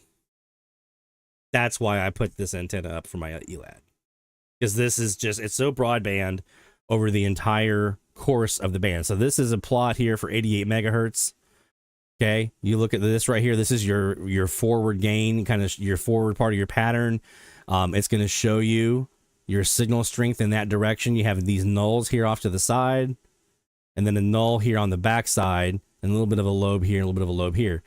Here's the interesting thing. If we go to 114 megahertz, it looks almost exactly the same. It's a little bit more pooch here in the back. So your front to back goes down just a little bit, but that's off the side of the band anyway. It's up 114 megahertz, which is out of band. So it's pretty consistent across the entire FM band. So that's one of the benefits of a log periodic, is you get that consistency of gain and front to back across the entire span of that band that you're DXing off of. They have the 4-element and they have a 6-element here as well. I chose the 4 for price and for ease of putting it up. So, but they have anything from 18-element Yagi, 20-element. I think the 20 is the one that Les recently put up. I think it was either 20 or 13-element that he put up. So there's some pretty big Yagis here. So there you go. That's end of antennas. Now let's talk about that Stereo Probe 9. So this is a recent development. This is a recent addition to the FM market, kind of replacing. So the Stereo Probe 9 that I have was donated to me by Les Rayburn. It's a vintage channel master he had up in his attic. But recently, Sky Blue Antenna here, they decided to go ahead and put that antenna back out again on the market. They redesigned it. They've strengthened it a little bit so it perform a little bit better. And so this is a recreation of that vintage channel master that I have in the backyard now that I've been using for the last several years. 135-inch boom, 9-element Yagi, and it performs very, very well. And if you look here, I don't think they have their specs on this one here. Maybe they do. Well, no, they don't. But this is a really, really strong performer. I can tell you, a 9-element Yagi does tremendously well. Okay. So if you're wanting to get a Yagi that's a little bit more than like one of the, like I used for years, the 4-element Stellar Labs for like, what is it, $50? You can find on Amazon, $40-50. And it does really, really well. And I'll say this, when it comes to E-Skip is E-Skip, okay? This telescopic whip can give me E-Skip, okay? When it comes to sporadic E, antennas are important. They are important, especially if you're using the directionality of it to attenuate your local signals to allow those DX stations to take over the frequency. But this kind of stuff is super important if you're really into tropo and meteor scatter. You're really wanting to do a lot of weak signal tropo and meteor scatter DX. You're gonna want a higher gain antenna like a Yagi or a log periodic to give you that boost, to be able to attenuate the signals you don't want and boost the ones that you do. Okay, if you're just doing sporadic E, we got some other antennas in here that are gonna work really, really well for you as well. Okay, but this one here is the Stereo Probe 9 remake that they have out now is really, really good. It's going to be really, I mean, I can tell you it's done really, really well for meteor scatter and tropo for me here, the vintage version. And this apparently performs even better. It's more sturdy, a little higher quality build, things like that. Okay. Next, let's talk about some different kinds of antennas. This one is something I'm just getting my feet wet with. This is called an S. Now, there's a couple of different folks over in Europe that make these as well, but this is called an S, and basically it's a dipole that's been kind of like reshaped. So there's some vertical element to it, there's some horizontal element to it. One of the things that you'll also see with this antenna is a lot of times some guys will go out there and they'll actually flatten it. So instead of the S curve here, they'll actually flatten the whole thing, like a trombone slide is what they call it, and then they'll hang it vertically, and it's a fully omnidirectional vertical antenna. Hey, Mamacita. So I may end up doing that with this one. I don't know. I just got it in yesterday, so I don't know. As you can see, I just ordered it here this week. It just came in yesterday. It's sitting in here in a box. I haven't even put it up in the air yet. But this is a variation of a vertical type antenna.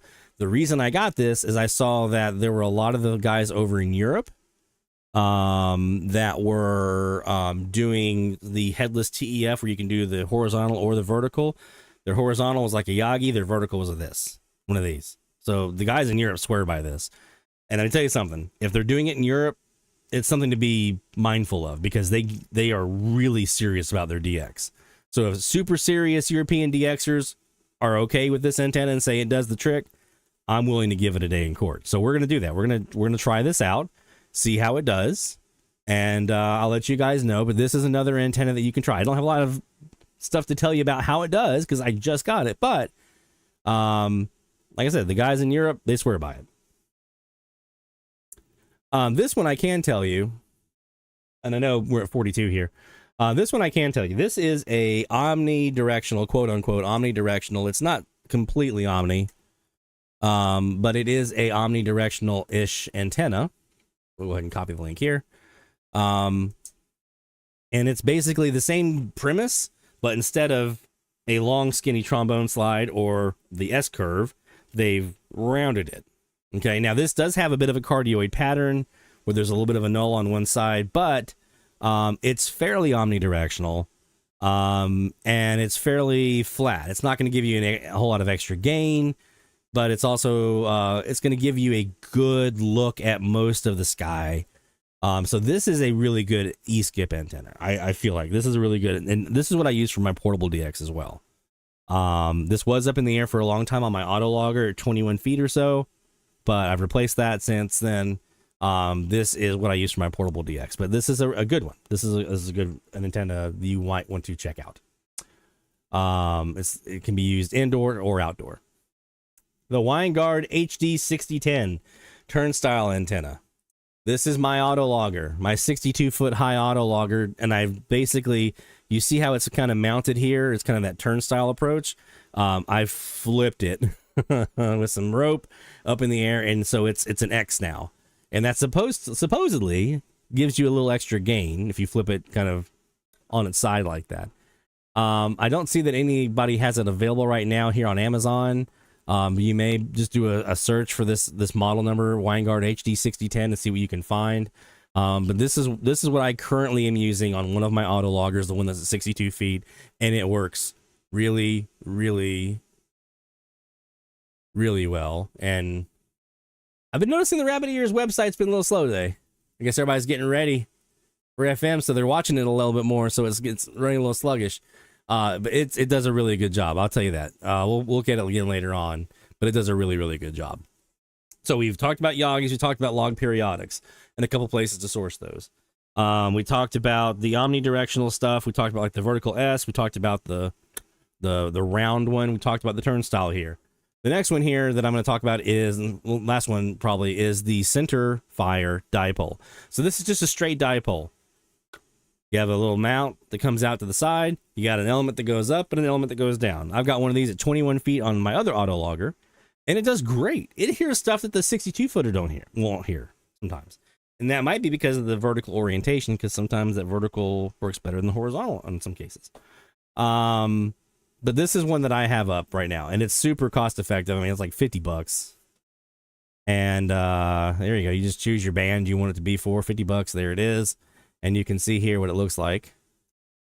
It's just an element up, an element down. You have the little mount that comes off to the side. You need some kind of pole to put it up in the air with. I took some fence top rail too. Aluminum chain link fence top rails, about 10.5 feet. So it's why I have it sitting at 21 feet. And I just kind of push it up against a tree and then roped it around that tree to tie it off so it wouldn't fall. That's one of my autologgers. That dipole right there. So this can also be a good one. The number one key with all of these, whether you're talking Yagi, dipole, omnidirectional, turnstiles, it doesn't matter. The number one thing that you want to make sure that you do is get it up as high up in the air as you possibly can. That's the most important thing, because FMDX is line of sight. The higher your antenna, the more it can see. That's the number one key. I'm also going to put in here my Linktree link list of FMDX resources. There's all kinds of stuff in here. There's some of the dealers we just talked about, some of the antenna manufacturers we just talked about.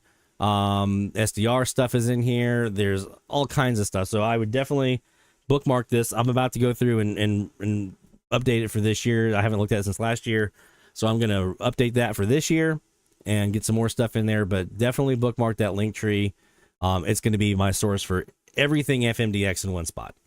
So all the stuff we just looked at tonight, that will be in there as well. So John says he's using a disc cone. Yeah, that's the other thing. You can use, now all of those are like FM specific, right? I've got a Grove Scan antenna sitting up in the attic that's 40 some odd years old. That also does FM. It does scanners, right? It's kind of a wideband antenna for VHF, UHF, but it does FM. It's not perfect at FM. It's not as good as a Yagi or one of the others, but it does FM. And during an E-skip opening, it's going to get some stuff, okay? So that is a great point, that if you find something, and let's say you don't have an opportunity to get one of those other ones we just talked about, but you've got like a disc cone for scanners that covers like 25 megahertz on up, or let's say you've got, as long as the coverage area of that antenna includes the FM band, you should be able to get something, especially on E-skip, that allows you to play and have fun, right? Even something like the W6 LVP loop, we've seen that used for FMDX, and it does the trick. I mean, it's not perfect, it's not a Yagi, but it'll do the trick. So sometimes if you can't find what you're looking for, you have to kind of think outside the box. So that's a great point. Disc cone antennas, sometimes scanner antennas, things like that are kind of wider coverage area, frequency range like that, 25 megahertz plus, those can do the trick sometimes. As long as it includes something in there for 188 to 108, you'll get something. You may not get everything, but you'll get something, especially during E-skip season. All right, let's see. I used a disc cone. Worked really well for receiving baby monitors and portable phones in the neighborhood. I wouldn't know anything about that, would we, Mamacita? We wouldn't know nothing about that at the Van Horn house. Cordless phones, cell phones, psh, talking crazy. The AM band is now cooking a bit more than it was, at least. And I want to go up here. I know I do this quite a bit, and none of my antennas are pointing south right now, which I'm going to probably remedy here pretty soon. But I do want to go up and just take a really quick peek at 1510 kilohertz, because I was seeing some of the folks talking about hearing Radio Monumental in Ecuador this week and how loud they were. So I wanted to go see if they're doing good here tonight. So this DX session is brought to you by The National Radio Club, nationalradioclub.org. That's the website for more information about membership into the NRC. Highly recommend the NRC be added to your list of clubs that you're in. WTFDA for AFM and TVDX, IRCA Online, IRCA for AM, NRC for AM. Definitely. No reason that you shouldn't be joining those clubs because they are fantastic resources. So, all right, let's take a look at 1510 kilohertz here on the shortwave Central Kiwi. We got our elevated 25 by 72 foot CAS antenna. Let's go. Multiple players they're making a ton of how they're living. So the lifestyle income around different things. So I'd be curious on that. What's causing all right, so again, we're not pointing south right now. We're pointing north. And kind of like I'm going to guess that the sports station is probably KCTE in Independence, Missouri. You'll start to build wealth and you can enjoy it, but there is kind of that season of grounding, which is where you guys are.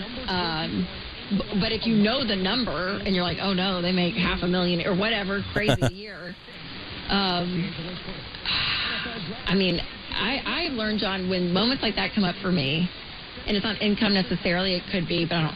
I remember when the cordless phones were just below the FM band. Experiencing something that I 49 megahertz. As much as I can muster up, just celebrating them.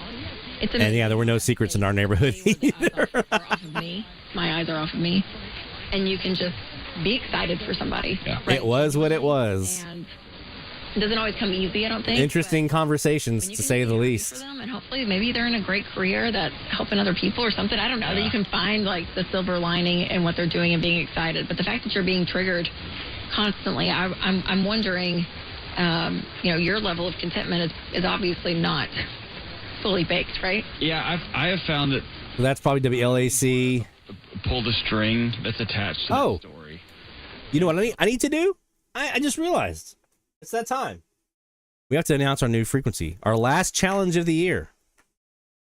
So we've done all kinds of stuff. We did all the frequency ranges. We've done the states and the countries in the west, the Mississippi, and we did the spring equinox stuff and the graveyard challenge. We've had all kinds of stuff this year. For this last 2 weeks of the season, the last challenge of the year, I want to do a little bit lighter mood. We're going to scale it back a little bit, okay? Here we go. One last time for Season 4 of the Medium Wave Frequency Challenge.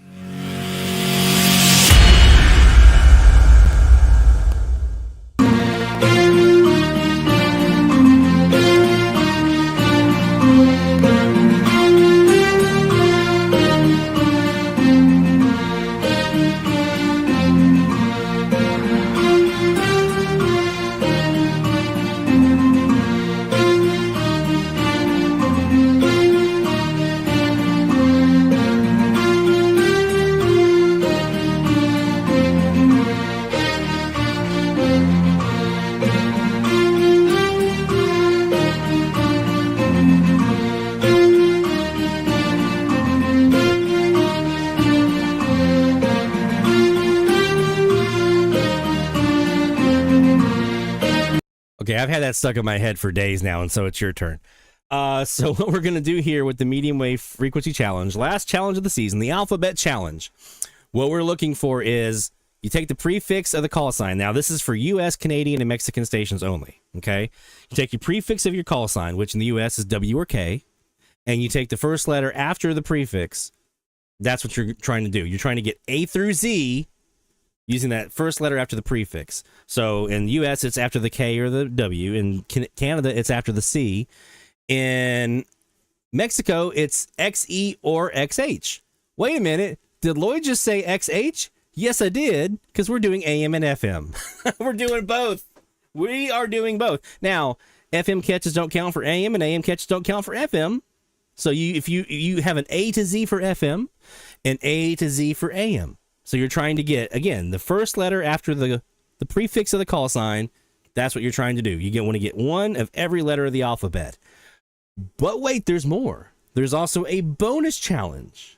Once you've gotten through A to Z, now try your hand at trying to spell DX Central. But you can't use any stations you already got. You got to find a new D, a new X, a new C, a new E, a new N, a new T, a new R, a new A, and a new L. And we're doing that AM and FM. So this is the Alphabet Challenge. Okay? Canadian, U.S., Mexican stations, AM, FM, get A to Z AM, A to Z FM. Now, you can do just AM or just FM, or you can do both, right? But again, an FM station, if you get a D on FM, that's not going to help you on the AM. A D in the AM is not going to help you on the FM. Okay, so you have an A to Z for AM, an A to Z for FM, and then a DX Central, spell out DX Central for AM and DX Central for FM, and you can't use the same stations on the DX Central that you used in the A to Z. There you go. That's our last challenge. Something fun, something unique, something a little twisted, a little twist here at the end of the season to get you ready for the FM season. A nice little gradual slope into kind of like the maintenance mode of the AM season. So there you go. We'll have the full page up here in a bit, and you'll see all the rules and everything. A couple of notes. Pirates don't count, obviously. TIS stations on AM do not count. Translators and LPFMs do on the FM side, though. I'm going to have to do something a little manual for the translators to make that work, but we'll get around it. But for FM, translators count, LPFMs count, talking houses do not. It needs to have a call sign, okay? And on the AM side, we're not going to do TIS-HAR on this one. No pirates, licensed stations only, U.S., Canada, Mexico. There you go. So, let's get our first letter here, shall we? Let's go after our first letter of the new challenge.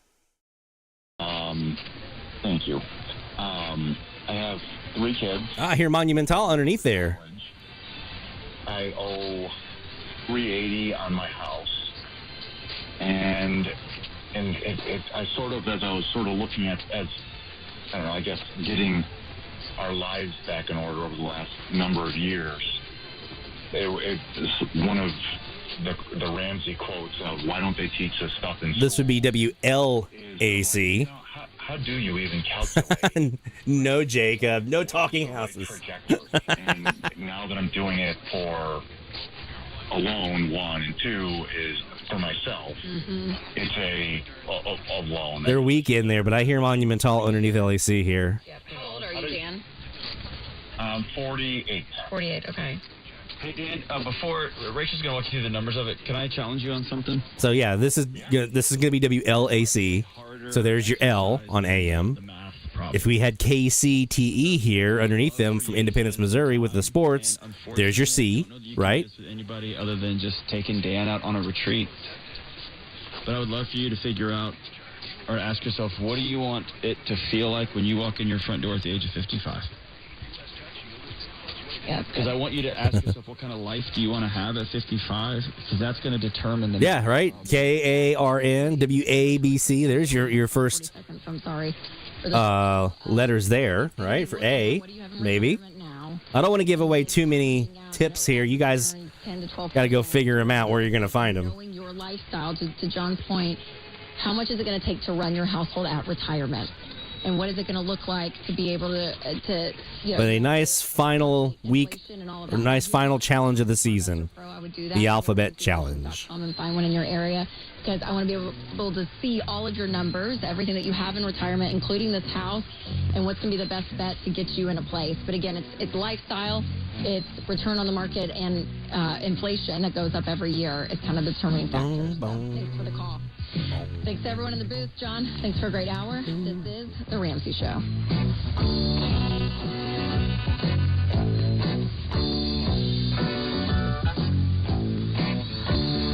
No matter what you want to do with your money, you need a budget. Start budgeting for free today with the EveryDollar app. The easiest way to track your expenses. WKRP. Faster. Go to everydollar.com today.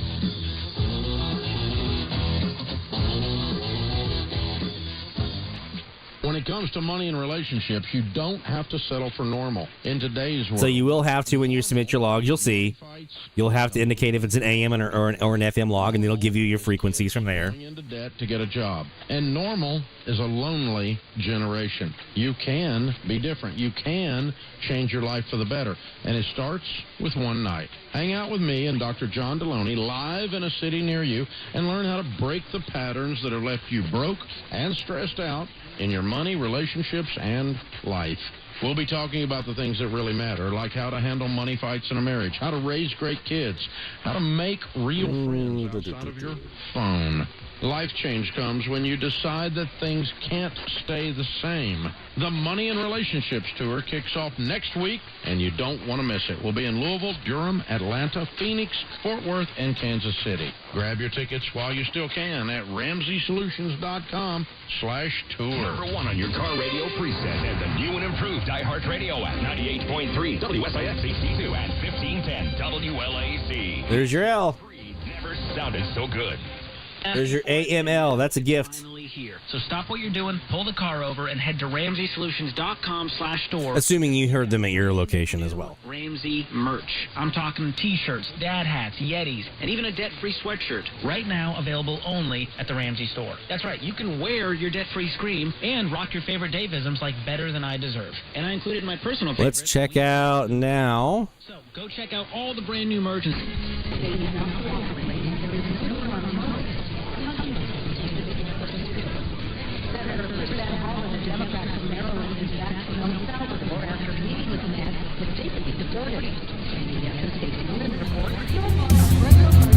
DX Central Live, top of the hour alert.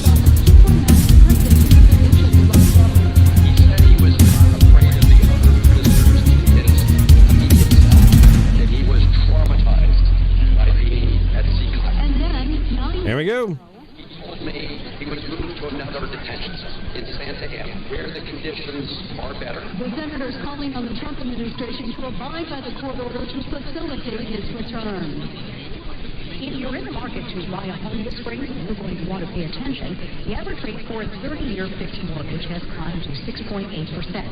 That's up about a quarter of a percentage point from the week before, and the highest rate in 2 months.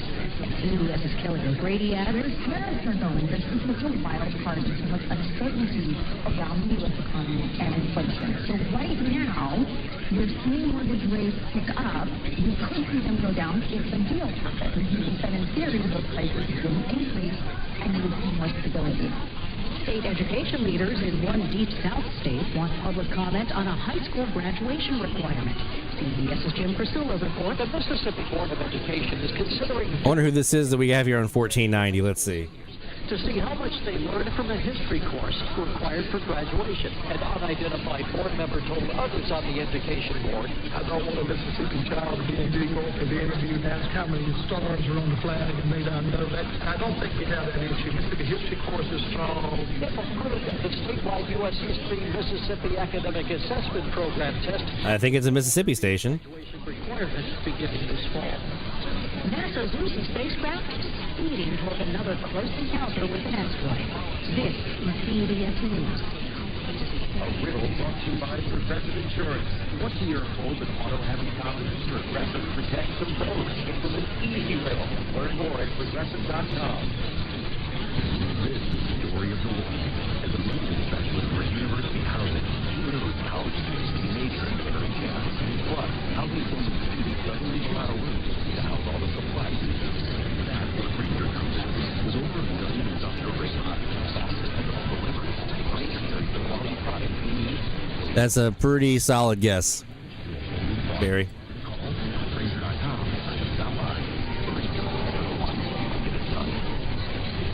This message comes from Viking, committed to exploring the world in comfort.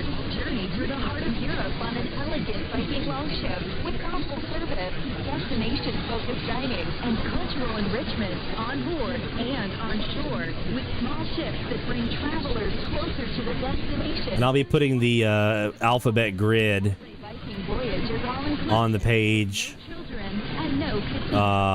here soon. I just have to get some data populating.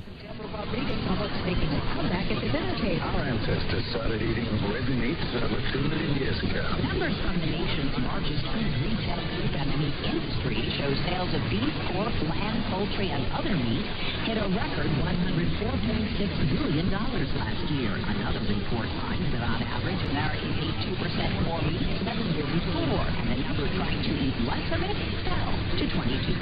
That's the lowest in 5 years. The reasons behind it are a bipartisan political potluck. New York Times cites farm-to-table enthusiast, self-described carnivore Senate bros and the Trump administration's movement pushing Pete Tallow and hunt Deborah Rodriguez.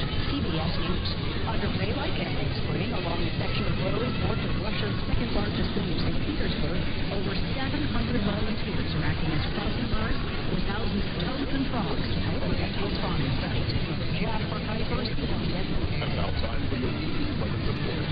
Tonight, increasing cloud with a low around 63. South winds gusting up to as high as 20 miles per hour. Saturday, partly sunny with a high near 87. South wind gusting up to as high as 20 miles per hour. Saturday night, mostly cloudy with a low around 63. South and southeast winds 5 to 10 miles per hour. Easter Sunday, mostly cloudy with a high near 86. Are you ready for a sweet treat that will blow your taste buds away? No liquid is back and better than ever. Serving up delicious ice cream desserts, lemonade, and shaved ice snow cones. Indulge in flavors like strawberry heaven, chocolate rapture, and cafe beignets. And don't forget about our refreshing shaved ice snow cones in all your favorite flavors. Come satisfy your cravings at Snow Diggers, located at Blake's Seafood. Visit us today.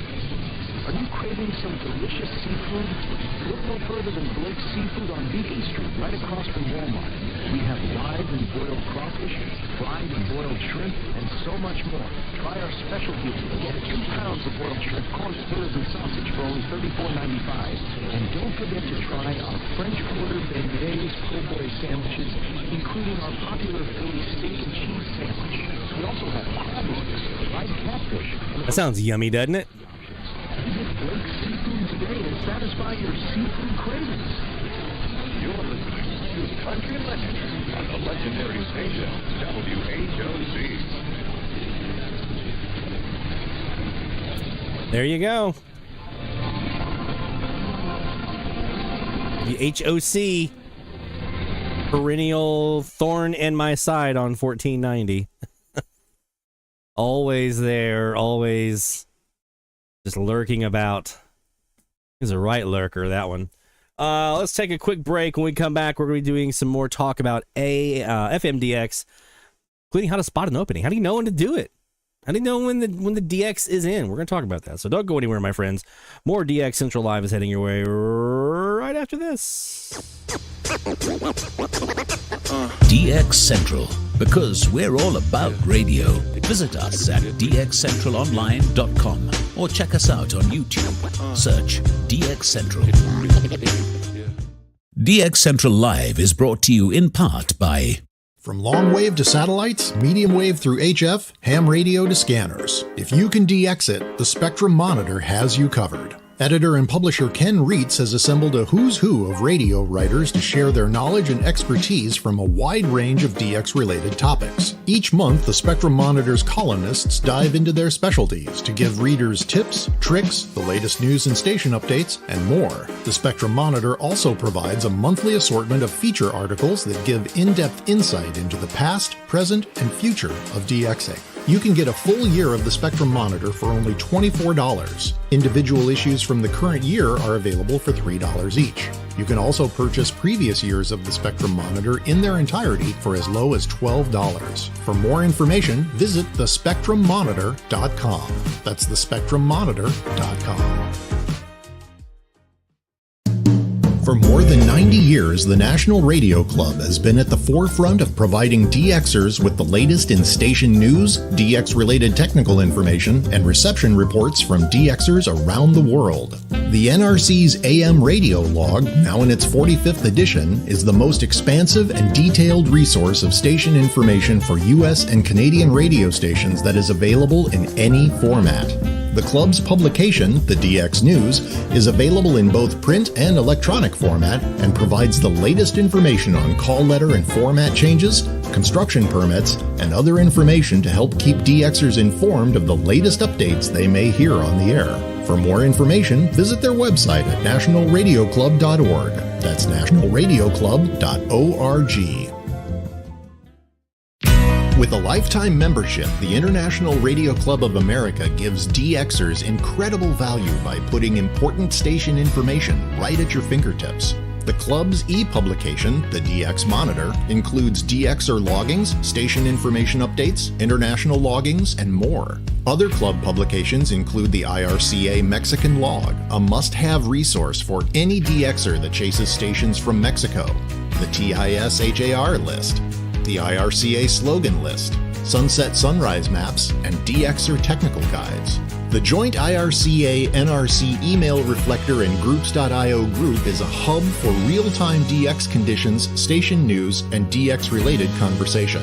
For more information, visit ircaonline.org. That's ircaonline.org. Through crashes of static in quiet hours, we listen. In languages we can scarcely understand, and of places we have only visited in our dreams, we listen. Incessantly, we perfect our array of aerials, receivers, and resources. We refine our skills and our techniques so that we might listen. We are DX Central, and we're all about radio. Visit us at dxcentralonline.com or check us out on YouTube. Search DX Central. Keep up with DX Central. Follow us on Twitter at DX Central.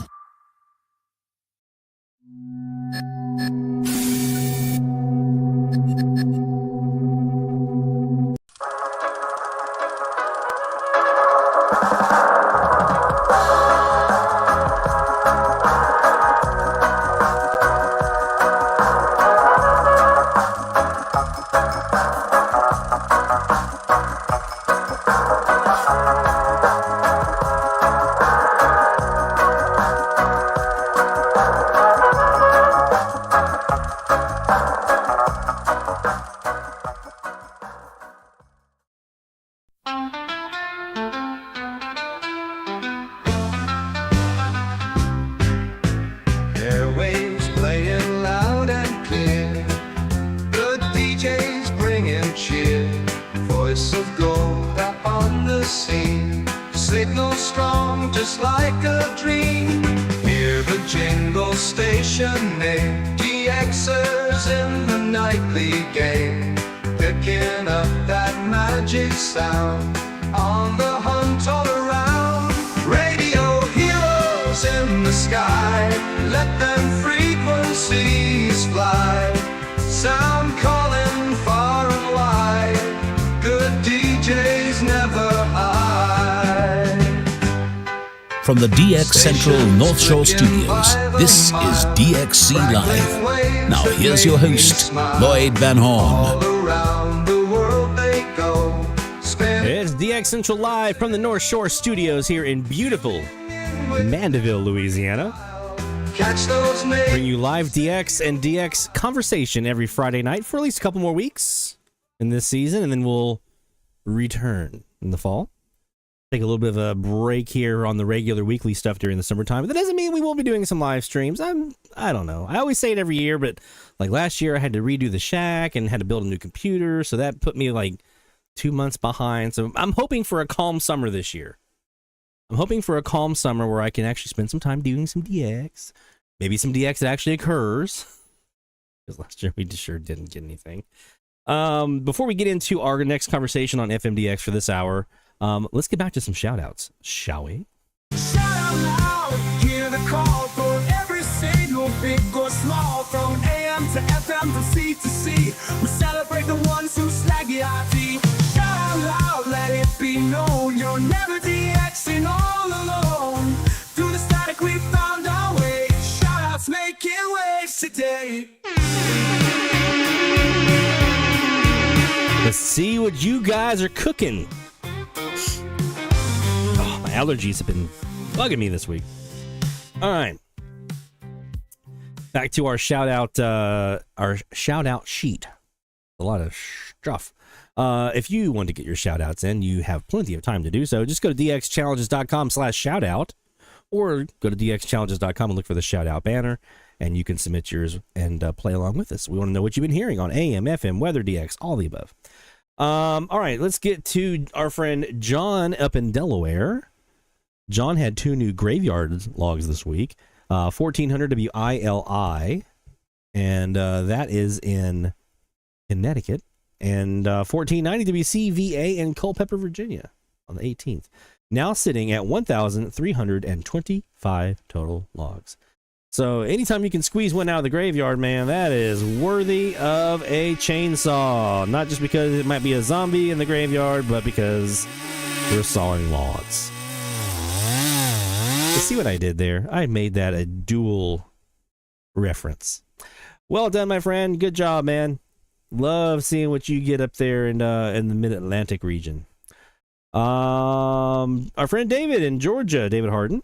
After seeing your live stream last week, grabbed my DX286 and found the PI codes for every station that had one. That's what I'm talking about. While I was waiting for a curbside pickup, I found a station that changed call and format. So not only do I have a new log, but I'm prepped for the FMDX season. Bring it on, he says. My man. Doing the band scan, putting the work in. That's going to pay off so much. I can't tell you how beneficial those band scans are in helping you prepare for the FMDX season. So we get you the saw for a new log on that one as well, man. Well done.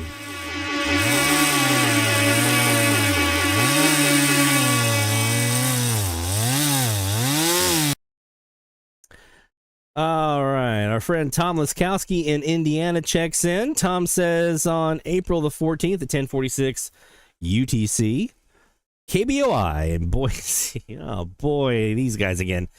Boise, Idaho, and briefly alone with an ID along with using the SDR Sharp code channel canceller for Idaho number 2. I've been hoping to log this one since I first began DXing. Ditto. Thanks to Mexico Mike J for the tips on this one. And April 15th at 0500 UTCK, MMJ in Grand Island, Nebraska, in with no sign of WSB on 750. Very tough here.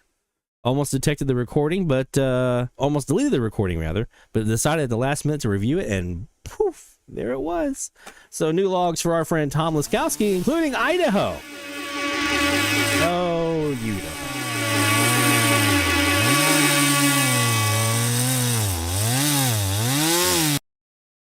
Well done, man. I've tried. I've gone up and looked for them. That's why the antennas are pointing north right now, looking for Idaho.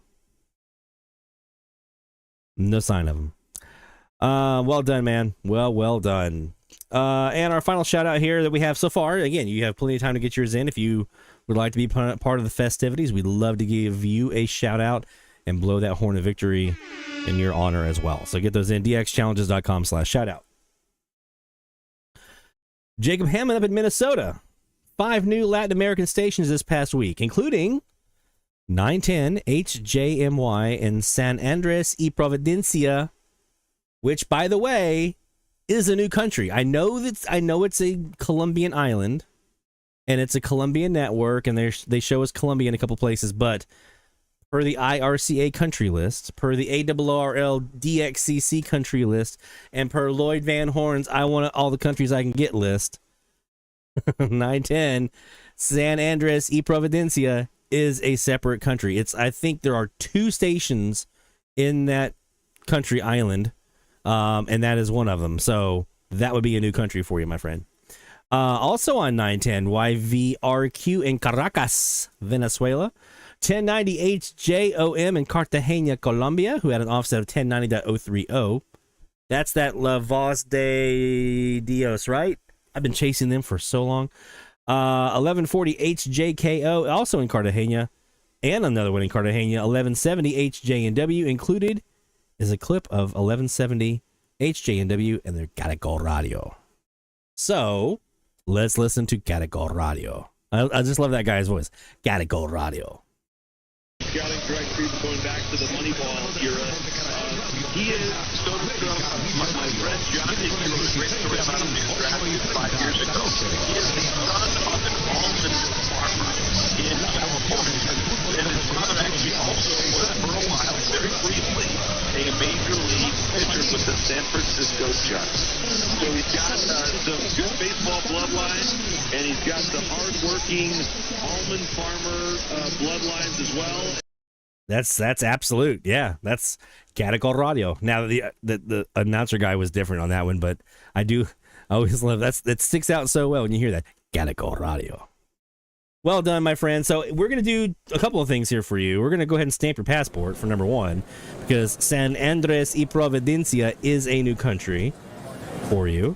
So we're going to find you a nice empty spot here, and we're going to say, booyah! Stamp that sucker for a new country.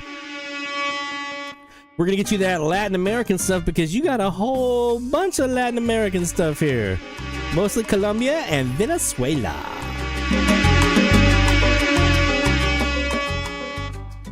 You know, a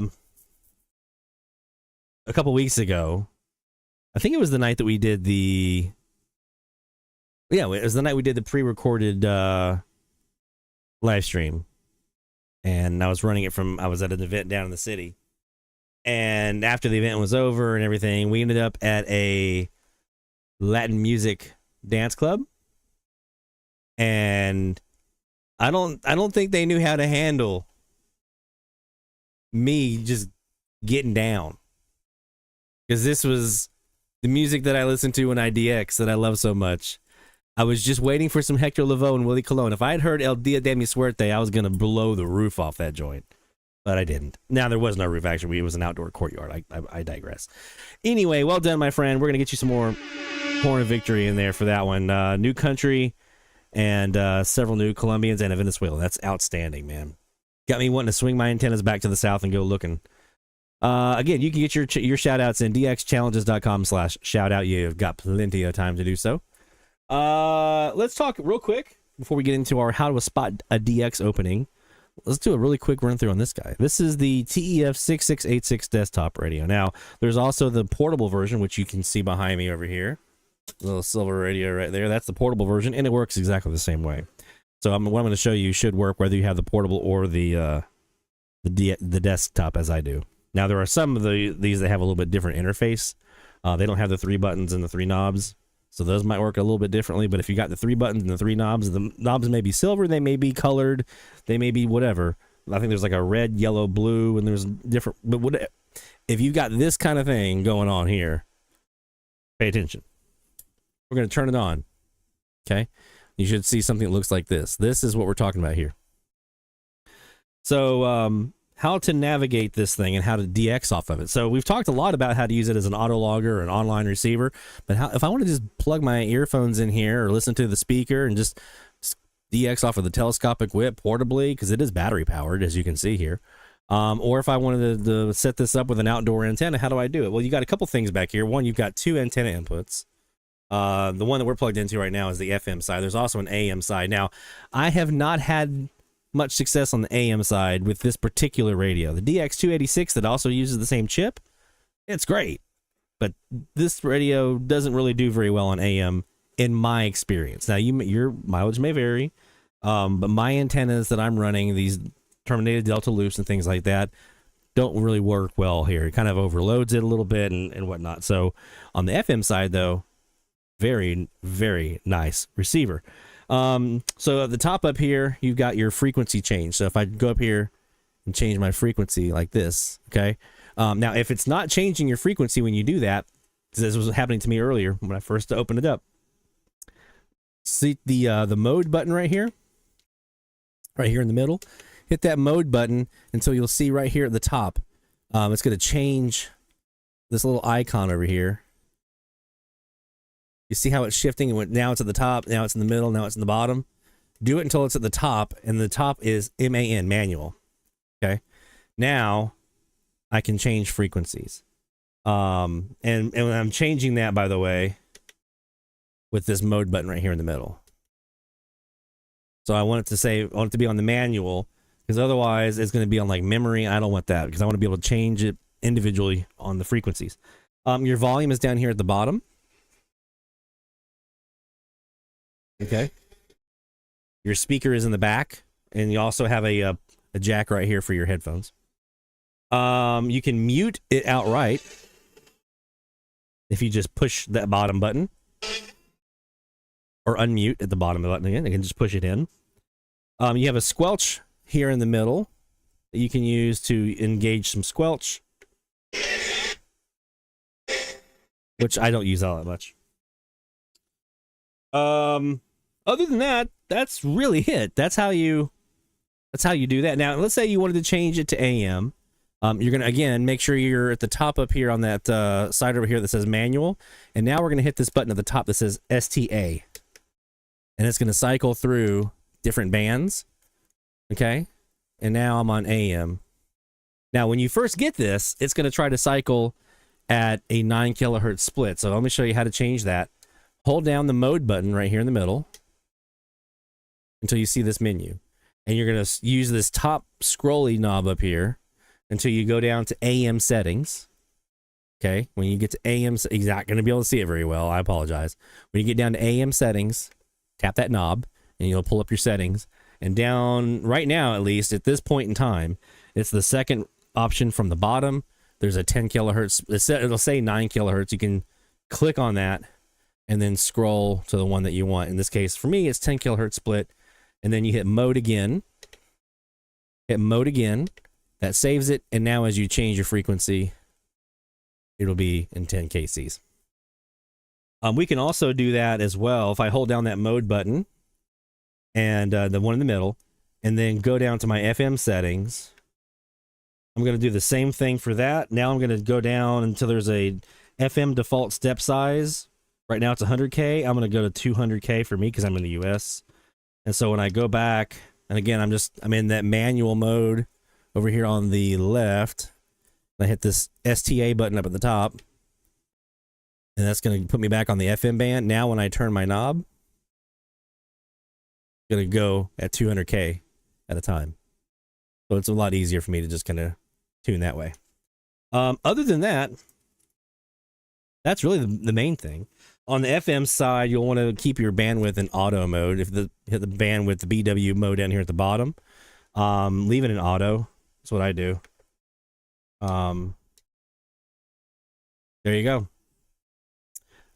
When in doubt, the mode button usually gets you out of a menu. If you're stuck in a menu, you don't know where to go, the mode button will back you out.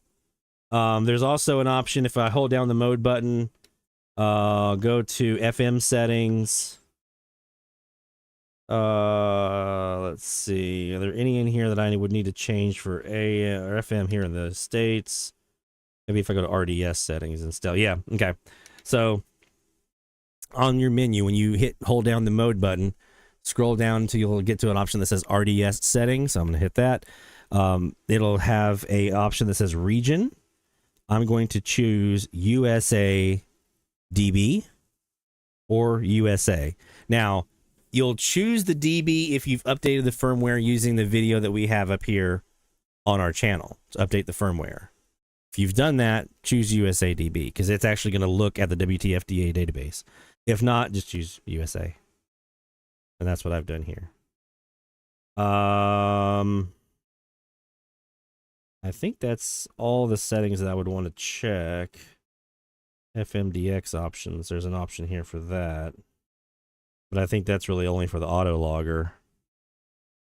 Yeah, so yeah. Now it's just about tuning your frequency. Going around tuning. And again, if you try to tune your frequency up here and it's not moving, make sure this little menu on the left-hand side over here says MAN at the top. And then you should be good to go. And that's it. Yes, it does have long wave on there. It's got OIRT as well, because remember, this is an international device. And like I said, I haven't had a whole lot of luck on the AM side with it, with my use, but your mileage may vary. But FM, oh, this is a beast. This is an absolute beast. This is one of my favorite FM receivers ever, right here. And again, the portable version of this that you see behind me works just as well as this desktop radio. But believe it or not, the desktop is actually very portable. You can see it's battery powered. I can take it around. There's a USB port in the back that you can use to charge it. And when you update the firmware, you don't have to do anything. You just plug it into your computer, update the firmware, and flash it like we did in the video. The portables, you have to hit the flash button, which can be very difficult to get to and is very, very delicate. So I'm a big fan of the desktops. All right, so we've shown you that. Let's talk about how to spot DX when it's coming in. There's a couple of different ways that I'm looking for DX when it's this time of the year. So it depends on the kind of propagation that we're talking about. Let's start with Tropo. Okay, Tropo is a little easier to find. So we're going to go first. I would always recommend that you start by looking at Bill Hepburn's Tropo forecast. Okay, so right now it is what, 0100 UTC. So we're somewhere in this neighborhood in here right now. It's kind of pushing in. So we're going to get more Tropo as we go in. So first thing to do is look at the Tropo forecast and see if you're forecasted to get Tropo. Now, if there's nothing, then probably not. But if you got some stuff around you, or like a moderate, like if you're even if you're in like the blue here, like the fair marginal, still check. I've seen times where I was under the blue fair and I still got like really good Tropo because I was near a duct. Okay, so check out Bill's Tropo forecast. I put the link in the chat. That's the first step for Tropo, is just to see if there's any conditions going on. From there, there's a couple of things that you can do to spot the opening itself to see if there's anything going on. Number one, you can try the rabbit ears map that has all the tuners on it. And I'm going to drop this also in the chat, even though I don't think it's loading right now. Okay, Barry asked the question, is it Tropo or Tropo? If you want to be scientific about it, it's Tropo because it's the troposphere. It's Tropo. I don't... Tropo. No, it's Tropo. So this is a great way, because this is auto logging. So this doesn't require a DXer to interact and submit a log and send it somewhere, right? Like when I talked about FM list, right? With our videos or in our review we did before, I have to actually go in there and log those and submit that so it'll appear on that map. This I don't. The auto logger is just going to auto log. Okay. So what we're looking for here is we're looking to see for our general neck of the woods. And like I'm down here in the Gulf South, here's some stuff going on. Here's some stuff. Now, all these are gray, which means those are older logs. Those are over 30 minutes ago. So I can click on a couple and look at some of the timestamps on those and see those are old. Those aren't really current right now. But here's one right here to be PAP. That's mine. That's my auto logger. That's seeing to be PAP 8:26 p.m. That's right. Right. That's within the last 5 minutes or so. And so I can look and see based off of if there's any of these darker grays or the black lines. That means those are more current logs. Maybe there's some conditions happening. I would really like to know what this is. That could be a false decode that Les has here. Alabama to Utah, 1,500 miles for 2,000 watts, 2 kilowatts. I mean, that's it could be meteor scatter. It'd be a long meteor scatter. Or it could be a very isolated E right there. But I mean, he just saw that in the last 10 minutes or so. His auto logger saw this one over there, but it's very possible it could be an auto log false decode. We'll have to look at that some more. But yeah, you can look at this map for your general area that you're in and see, are any auto loggers seeing stuff that would make me think that there are some conditions happening. So that's one thing that you can do, is look at that. And like I said, I dropped the link for this one in the chat. The other thing you can do is this. Now, here's my disclaimer. This is the APRS map. And what this is basically doing is this is looking at 2 meter APRS propagation. So we have these automated packet reporting things. So I have an antenna and like an HT sitting here in my shack, and it's sitting on the APRS frequency, and it's seeing who it's keying up every once in a while. So anyone who can see me can report that back. And then anyone that I see keying down, it's going to see them and report it back in. So you can get an idea of propagation based on these automated packet reports of kind of where is the propagation. Now, I'm very surprised to see there's nothing on this map right now. That's very shocking. But if you see, this is where you'll see sometimes the red blob, right? So you'll see right here, like a big thing from Louisiana down to Texas, or up here on the East Coast. You'll see that blob that comes, there was a little yellow one right there. You'll see that red blob that goes like down the coastline. That is an indicator of strength of the stuff. Now, here's my disclaimer for this. This is happening at 144 megahertz. Tropo starts high, the VHF band, works its way down. So just because you're seeing Tropo happening at 2 meters, 144 megahertz, doesn't mean we're going to see it on FM at 102 or whatever, right? Or 88, right? That's 60 megahertz down below this, right? So there's no guarantee you're going to see that. Maybe you will. Maybe you won't.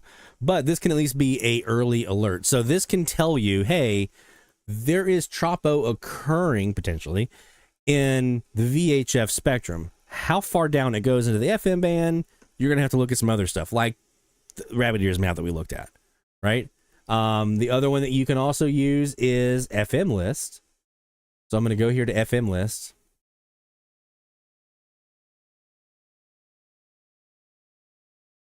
Okay. And you don't even have to log in for this part. Just go to FM list, scroll down, and you're going to see a link right here that says Visual Logbook, Map Statistics, and FM DAB Overrange. So I just click on that link.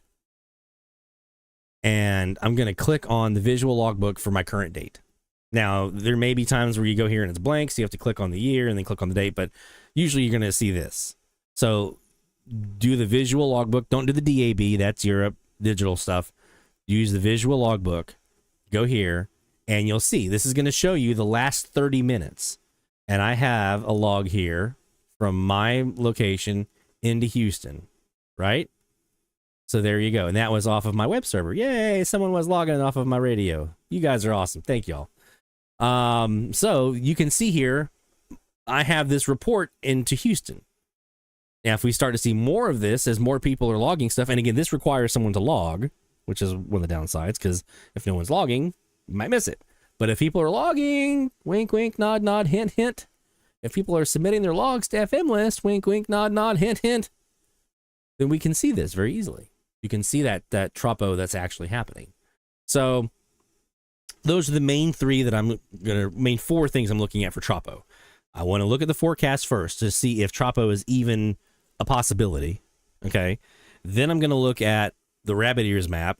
If I have an autologger, which I do, I'm looking at my autologger to see, is my autologger seeing anything? And then I go to the full map and is anyone else seeing anything around me? And then I'm looking at the APRS map, and then I'm looking at this map, the FM list map we just looked at. If I'm looking at all those, then now I have an idea if there's any Tropo, and maybe I want to go tune up. But let's say for whatever reason, I don't have all that. Why is my computer not clicking on any of this stuff? Let's say I don't have.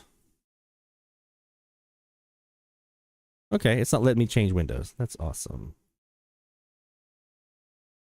I was going to show you. It's not letting me change. But I was going to say, what you can also do is, even if you don't have like some of the online resources, you can use your SDRs to see if there's an opening. One of the things that I have done in the past is, because my ELAD can see the entire band, I can look at my SDR console waterfall display, and if I see a lot of gaps in there, dark gaps on the waterfall, I know there's not signals there, and so I'm not seeing anything there. But if everything is bright colors and yellows and everything else kind of filling in all the frequencies, okay, now you have my attention, right? Maybe those are like routine, usual stuff that normally comes in, like last night, over into parts of Louisiana and maybe Texas or Pensacola. Maybe it's Arkansas. Maybe it's Oklahoma. I don't know. I got to check. So you can also do that even if you don't have the entire band. You can do that on like 10 megahertz span, right? Just look. And this is where having a band scan and knowing your local band comes into play. If you see gaps where you normally see gaps, then you know you got regular conditions. If you see stuff on your waterfall where normally you would not, pay attention. You got something anomalous going on now that you want to probably check out, right? So you can see that visually on your own SDR. You can see it visually with some of the maps that we talked about. Those are two ways that you can spot sporadic Tropo propagation on the FM band. Now let's talk about sporadic E. Same kind of concept on the SDR, by the way. What we're looking for on the SDR piece, though, I mean, you're looking for all the traces anyway. They're probably not as strong as like a tropo opening. Tropo openings are usually much stronger, longer lasting. But I mean, if you see all your frequencies kind of filled in on a day when you're not getting tropo, then you might be getting E-skip, right? If you don't normally see that. You're also looking from the low end of the band up, because the MUF starts at the low end of the band and it rises up to the top of the band, where tropo is the opposite. It's going to start from the top and work its way down. But that fill in happens much quicker. So it's not as it's much more common for the band to fill in on a tropo opening from 107 down to 88 than it is from 88 to 107 on an E-skip opening. Those high MUFs, they happen, but it's easier. It happens more often with tropo. That makes sense. So yeah, you're going to be looking at your SDR if you've got one. If you don't, there are still some online resources you can use to help you out. We talked about the FM list map. That is a big one, because that will show you like the donuts and things like that we've talked about in the past that will show potential propagation paths, right? That's a big one. FM list is super important for sporadic E. The rabbit ears map is also going to be helpful for you for sporadic E, because you can see if some autologgers are seeing stuff, right? Those are automatically being reported. Like I said earlier, it doesn't require someone to kind of do that manually and submit their logs. It's automatically happening. So that could be another great one that you want to take a look at, is the autologger map that we showed you earlier on LinkedIn earlier. In addition, I spend a lot of time, and I keep it up all the time. I have 2 iPads in my shack this time of the year, summertime. One's on the rabbit ears map, one's on the last 30 minutes FM list map. If I'm in the shack, those are up all the time, and I'm keeping an eye on them. So if something pops, I'm going to see it. Okay. The other thing you can do, and we talked about this in our advanced features of FM list video that we did, is the e-alert, the email alert that you can have sent to you based off of reported e-propagation, and given your location, if you have a path that would be potentially able to take advantage of that propagation, you can have an email alert sent to you. It's not a slam dunk guarantee that you're gonna get propagation if you get that alert. There have been many a time where I'll get an alert and I'm like, nope, I'm not gonna see anything, guys. Now, up in Arkansas, they're just like zooming. They're getting all kinds of stuff. They're getting out west. They're getting all over here. They're getting down to Mexico. I got nothing. And it's just completely dependent on that E-cloud and how the signals are bouncing off of it, and if they're going to land down in your area or not. Maybe they will, maybe they won't. The stronger the opening is, more likely that, you're going to get some. But last year, the openings were short-lived and weak.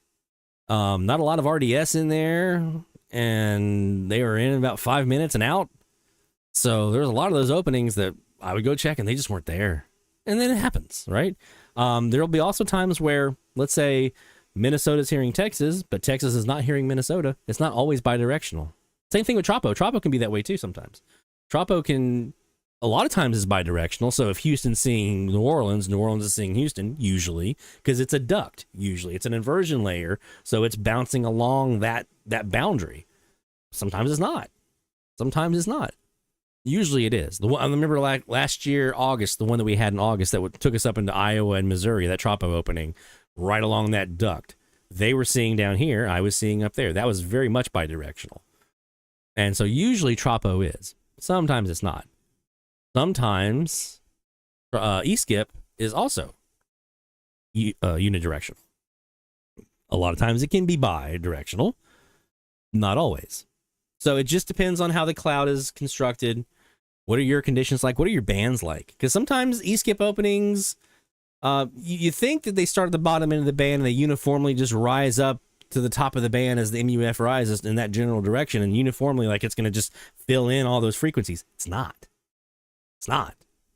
There are times where I'll have E-skip in the 101s and the 102s and nothing below it. I'll have E-skip in the 103 megahertz part of the band. Nothing below it. Like 1 or 2 frequencies. That's it. That's all I'm getting. It's just based off of the signals that are reflecting off of that cloud, and based on what frequencies I have available, maybe there are signals that are bouncing back down, but they're not strong enough to overtake a signal that's already there. Maybe.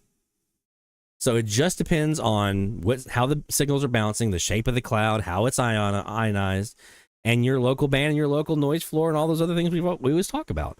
If it's a super strong opening, you're gonna just turn your radio on and there's DX, right?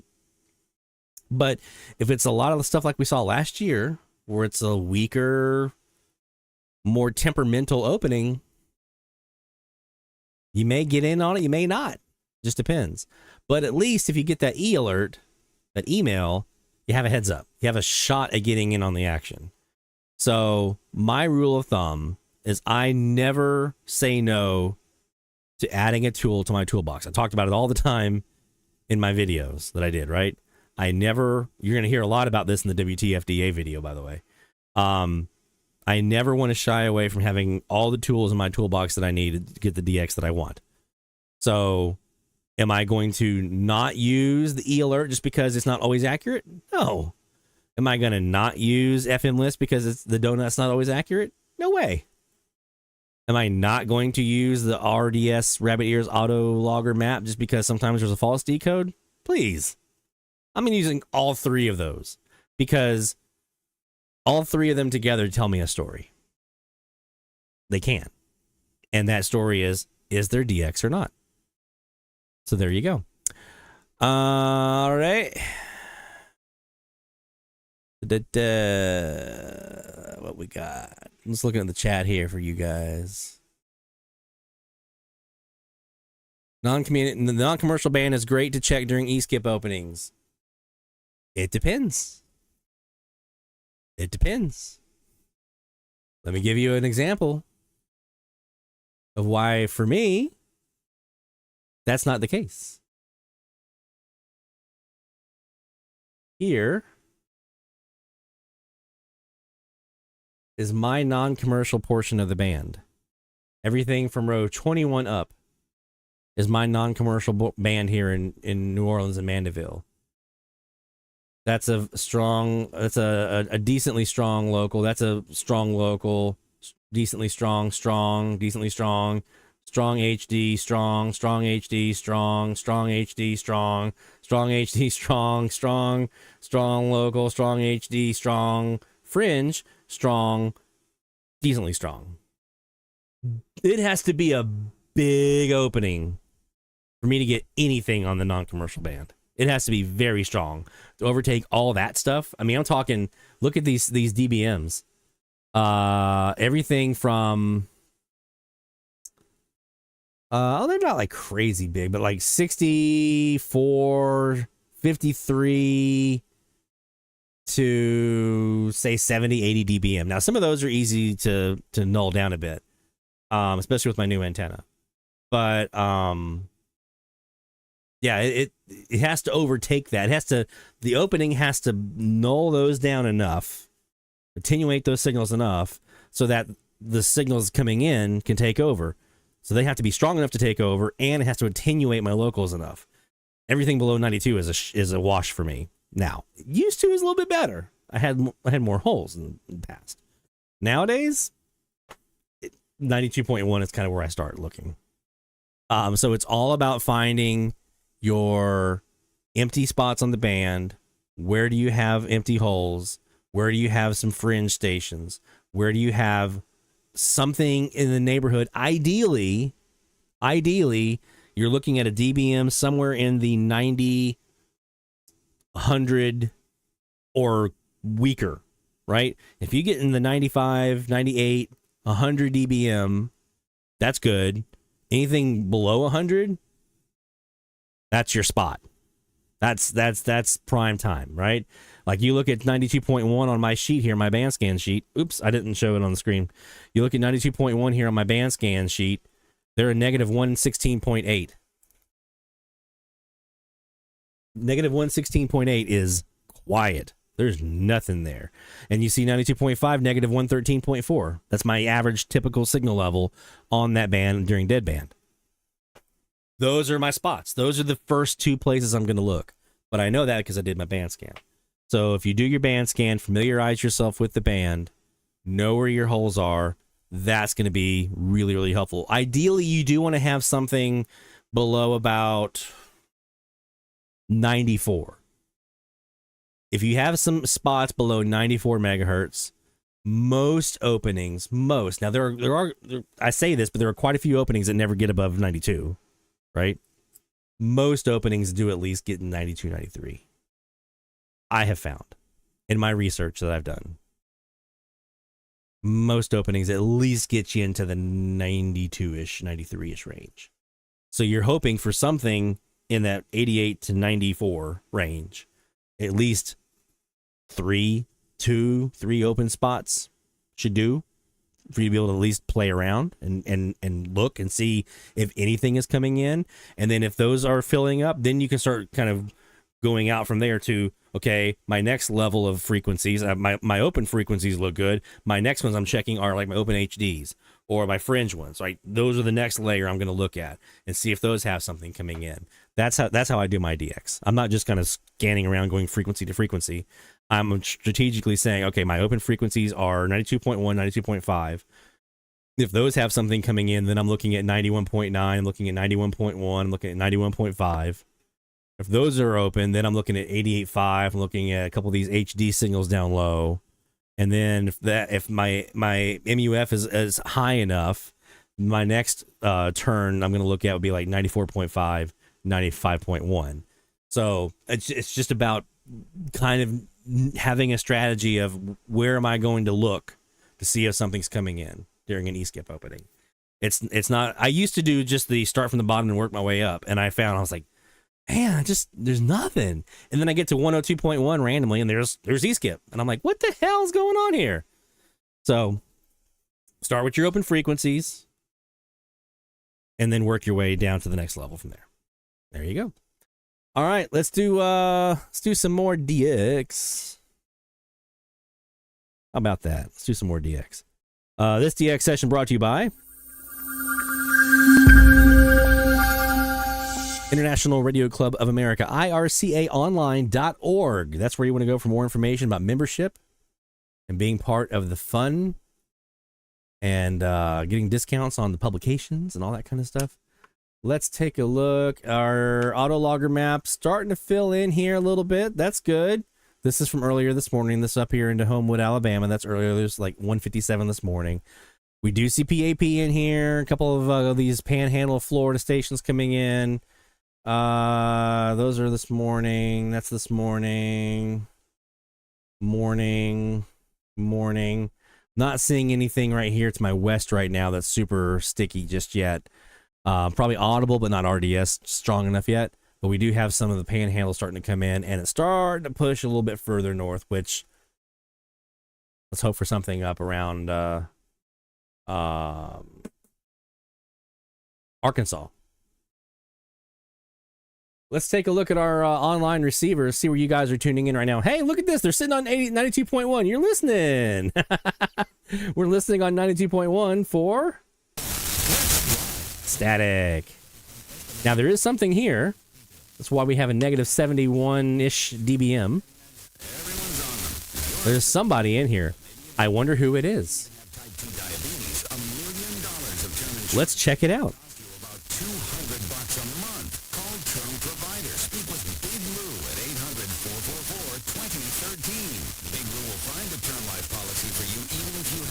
You'll be surprised. Let me get this up on the screen here. You'd be surprised. I'm going to show you something.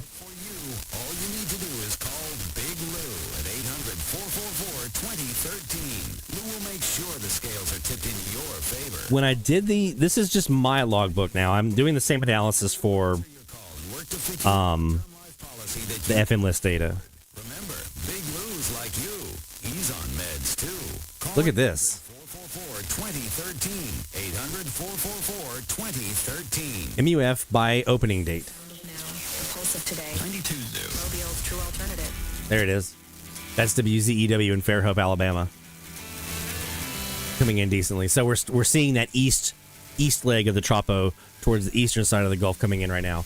Look how many of these are 105 or higher, or we'll call it 103.9 or higher. 107.7, 107.7, 107.3, 107.1, 106.9, 107.9. Look at all these that are that high. Isn't that crazy? Like, I didn't think there'd be that many. Now, there's plenty down here on the bottom side, too. But if you count the ones that don't get to 92, 1, 2, 3, 4, 5, 6. 6 out of 1, 2, 3, 4, 5, 6, 7, 8, 9, 10, 11, 12, 13, 14, 15. 6 out of 15 did not get above 92. The rest all did. And most of those got into the 103s and higher. Pretty impressive.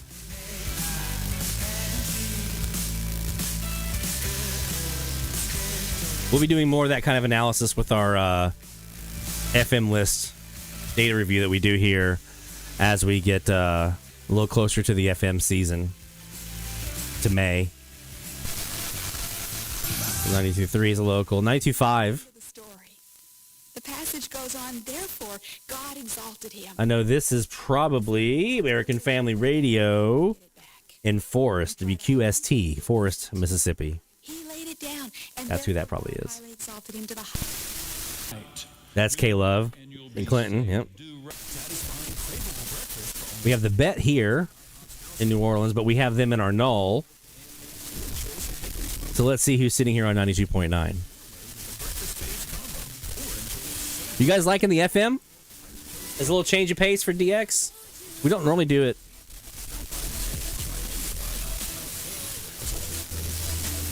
Let me know if you liking the FM DX or if you want us to go back to the AM. Well, whatever you guys feel good about. This is probably Vernado, Louisiana, the BBOX. It could also be... Actually, no. It's probably Mobile, the BBLX, 93 BLX. Take care, David.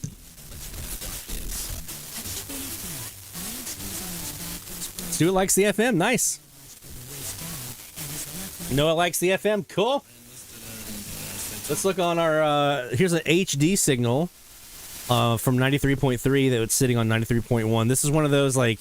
Yeah, you listen to it right now and it's like open. You're like, hey, that's an open frequency. No, it's not. Look at the signal strength. Negative 62, negative 63. So that means if DX is going to come in here and listen, I have to hit, hear this on this frequency, it's got to be stronger than that. It's got to knock that down and take over that HD. Not easy. Here's the local 93.3, negative 42. And again, they're in my null right now. New Orleans, an iHeartRadio station. We're live from the Morris Bart studio. Make us the #1 preset on your car radio and on the free, new and improved iHeartRadio app. Listen for all your music, radio, and podcasts. Free never sounded so good. Community 3, New Orleans #1. DX Central Live, top of the hour alert.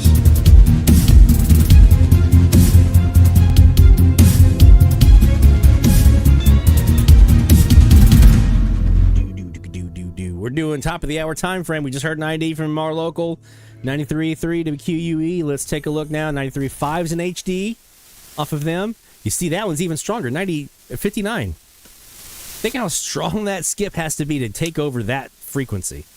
And you'll see why if you look at my logbook and my logs by frequency.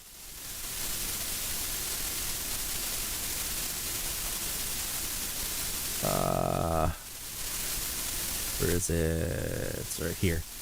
93.5. I have 6 stations heard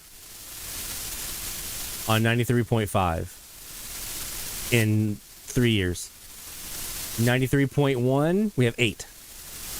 You see most frequencies are 12, 44, 30, 16, things like that. We have 6 and 8.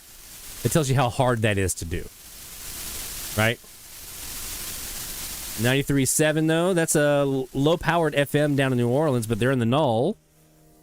So we have New Iberia has now taken over with a pretty decent signal strength. 93.9 is usually WSLA over in Slidell. IJ helped set the first federal And that's probably who that is. internet free speech in 1999, and ever since has worked to prevent. And Wogie, I'm loving your dual receivers, your FMDX receivers. He's also got two up in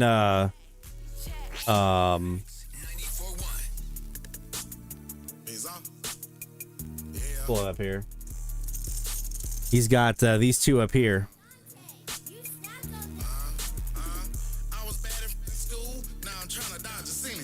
There you go.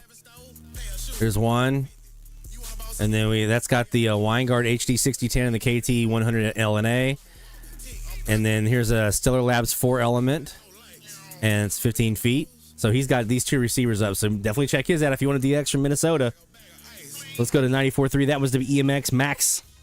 94.1. Here's the TIX Galliano. KSMB in Lafayette. 94.5. So that's enough Tropo. Matt, that's it. So we have enough Tropo coming in right now to give Lafayette a chance. 94.7 is the Lake. That's a local. 94.9 is usually Gumbo, a country station out of, oh man, I can't remember what the city they're in. It is Reserve.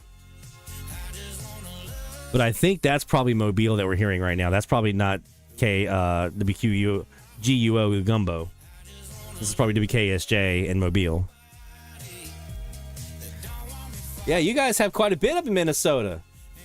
I got excited the other day. I saw a new DXer in Mandeville reporting FM stuff on FM lists, and I was like, oh my goodness. And come to find out it was somebody using my receiver and logging under their name. And I was like, that's cool. I mean, I don't have a problem with that, but I got all excited for a second.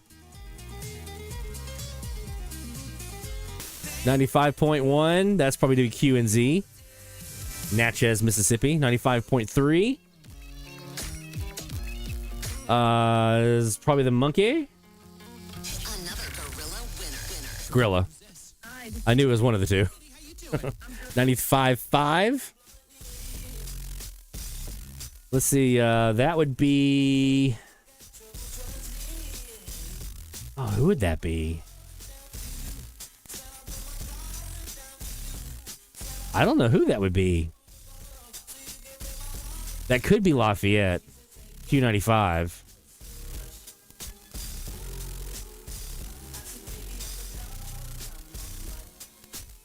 Rick says you got Skip.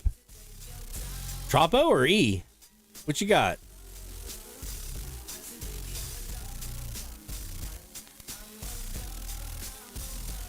Oh.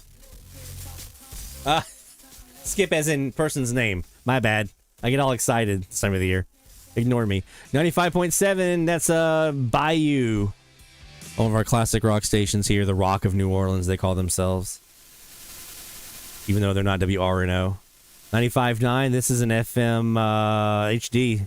That's why 95.5 is not normal for me. So here's a good example. This is 95.5. That's the HD subchannel from 95.7, which is one of our locals, right? So 95.5. We've got some stuff in there, but it's battling with the HD signal, so it's trying to overcome it. But the HD signal for Bayou is actually pretty low. So this is one of those frequencies that we can see. So that's what I was saying when I did my band scan. One of the things that I wanted to make sure that I did was document the signal strength on even like those open frequencies, HD frequencies, whatever I've got. I just want to get a level set deadband idea of the signal strength that's typically there so I can get an idea of what it would take for DX to show up on that frequency.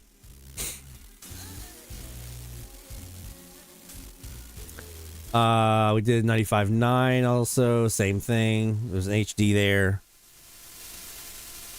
96.1, the River. 96.3 is usually Throwback, which is down in Louisiana, in New Orleans, but they're in our null. 96.5 is a Meet. UTGG, but right now, they're not. Interesting. I wonder who this is. Probably Bro Bridge, if we have a talk station in there. 96.7 is usually BIN New Orleans. But they're in the null. So right now I'd expect that to be probably KCIL out of Gray, Louisiana. 96.9. AZMZ, Alexandria. This is one of those that doesn't come in very much during deadband, but you get the tiniest bit of tropo and bam, there they are at 151 miles. 97.1, and that's interesting because 96.9 is an HD frequency for these guys. 97.1 B97 here in New Orleans. I hate that song. 97.3. This is the dog. Also an HD subchannel, but I think B97's HD has been off recently. So that might not be as much of a win as I usually would see. 97.5. This is Latino Mix, which is the FM translator for WFNO on 1540 here locally. 97.7, Duloc. Country. No, it's Boss Country. Hammond, the boss. This is the FM translator for AM 1400 out of Hammond, Louisiana. 97.9. Oh, you like that one? You like the Bruno? It does. I say I hate it because it gets stuck in my head, and I'm like, right? It just gets stuck in there and won't go away. There's always that one. I was telling my wife this the other day. You can always tell, like for an FMDXer, what's the song of the summer. Like last year it was Flowers, right? It was everywhere. You turned, there was flowers, and it just like, okay, I like this, but come on, guys, let's play something different. And there's a couple others that you'll just hear there was a lot of Taylor Swift last year. This year, that's going to be one of them. I remember my first year back in 2021, the first like real E-skip season I had, there was a Justin Bieber song that was everywhere. That whole, I can weed it out in Georgia, yeah. That song was everywhere. 97.9, that's a Latina station here in New Orleans, La Calle, which is supposed to be the FM translator, by the way. That's supposed to be the FM translator for 640 KTIB down in Thibodaux. 640 hasn't been on the air in a long time, but they're still running their FM translator. Sneaky. 98.1, this is Louisiana, Baton Rouge, rather. It'd be DGL Eagle. So they're running LSU baseball. They're like the home of LSU sports in Baton Rouge. 98.3 is in HD off of 98.5. Here's 98.5.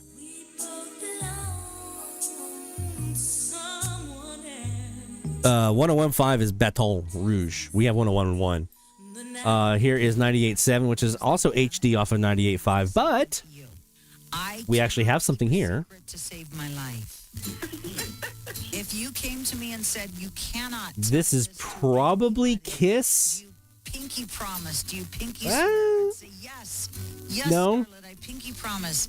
And that's not Oakdale. I'll be on the phone calling my sister and saying, don't tell anybody. This is probably Vicksburg, actually. Mix, which is brand new for me as of this morning. I am horrible at keeping a secret. Yeah, Sabrina Carter, that espresso, that was everywhere last year. She won't tell me if she needs help. And it's also it's not just the pop stuff; it's the country stations too. If I hear that double shot of whiskey, oh my good lord! If I hear that song one more time, I'm going to throw a kitten. Not really. This is probably Vicksburg, Mississippi here. Just not a good secret keeper. Thank you so much. 98.9. That's WUUU in Franklinton, Louisiana with country. 99.1. Probably KXKC in New Iberia. It could also be that's KXKC. There we go. 99.3 is an HD off of RNO. There's RNO. with talk. 99.7 is HD off of RNO. This was the last frequency for me to get a log on. I had it every other frequency except for this one for the longest time. 99.9 is probably KTDY Lafayette. Yep. 100.1, one of my beautiful, amazing open frequencies. 100.3 is the streets, but they're in the null right now. Yeah, that's the one, Barry. That's the one. That one and the that Post Malone song that's out right now about didn't make this mess by myself or whatever.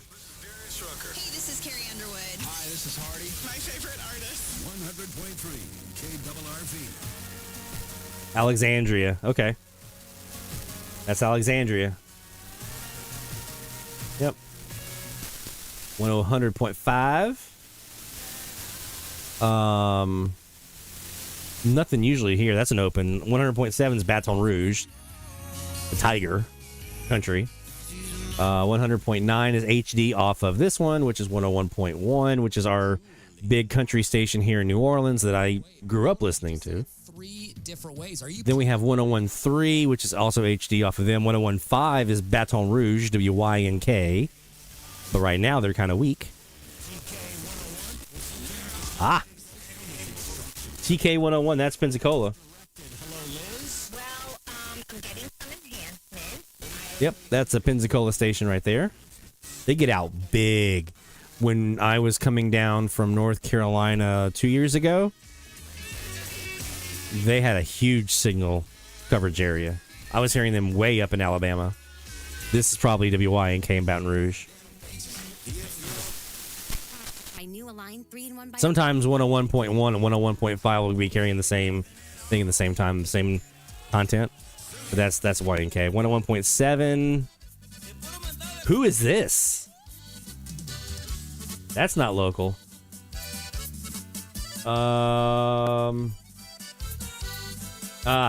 That's Bay City, La Rosa. KNTE, 379 miles. Gonna be who that is.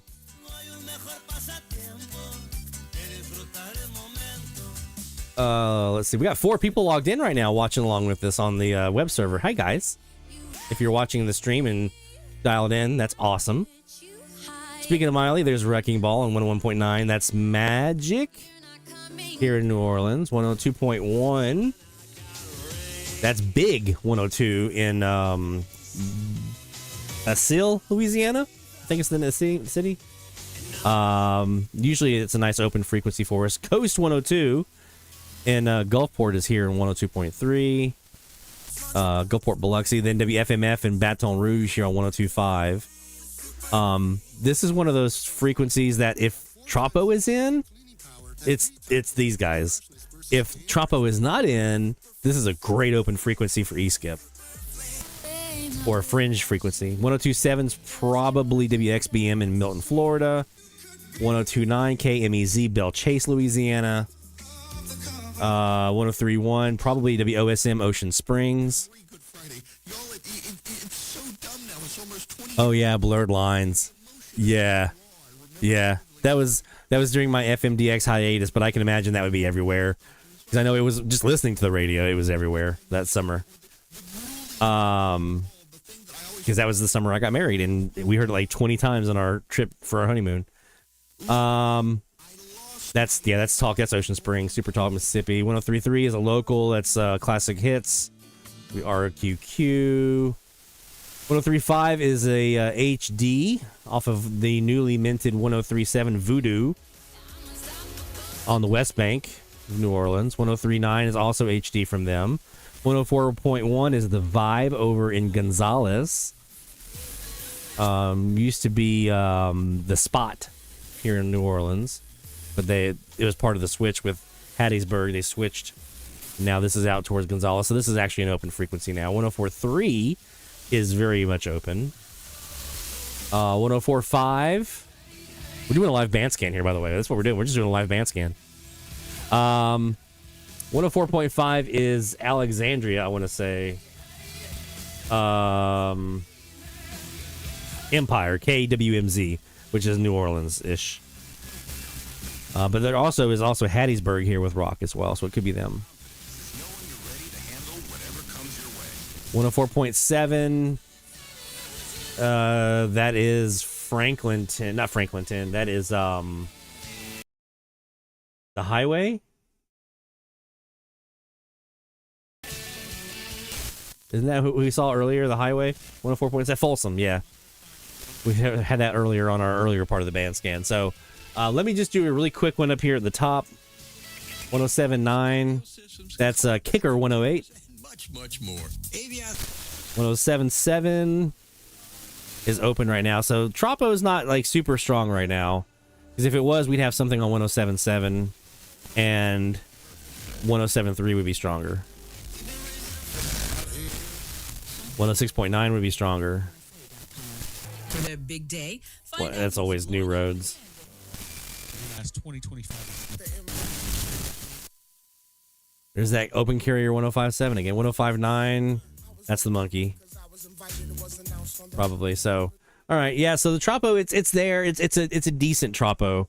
But it's definitely not like, oh my gosh, I gotta go over here and drop what I'm doing and go do some DX. So there you go. All right. So the new challenge is up. It is the alphabet challenge. AM and FM. Go get those first letter after the prefix. And get yourself the alphabet and spell out DX Central. Don't forget you have to use a different station for that as well. I'll be working on putting the grids up this weekend for that, so you guys can track along and see which ones you've already gotten and so forth. Yeah, I think that's everything. Were we going to talk about anything else? Got that in. Talked about that. Yeah. Only thing we didn't get to is whether DX is a Tropo early warning. We'll talk about that next week. Speaking of next week, before you go, you're gonna want to tune in next week. We have a special guest joining us live. For the first time ever, we've done some pre-recorded interviews, but for the first time ever, we're gonna have a live guest on the stream with us. Talking FMDX. A special guest. You're not going to want to miss this one. I promise you, you're not going to want to miss this one. This is going to be super, super cool next week. So definitely next week, special guest. And then we have our last episode of the season the week after that. So these next two, you're definitely going to want to make sure you're here for these next two. So can't wait, my friends. From all of us here at DX Central, for our sponsors, the Spectrum Monitor, thespectrummonitor.com, IRCAonline.org, that's International Radio Club of America, and National Radio Club, nationalradioclub.org. For all of them, from all of us here at DX Central, thank you for joining us again here on a Friday night. And while we still are here for Season 5, we will see you next week. And good luck and best of DX. Take care, my friends. 73, we'll see you next week.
Station hit the mark. Baby,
This is DX Central Live.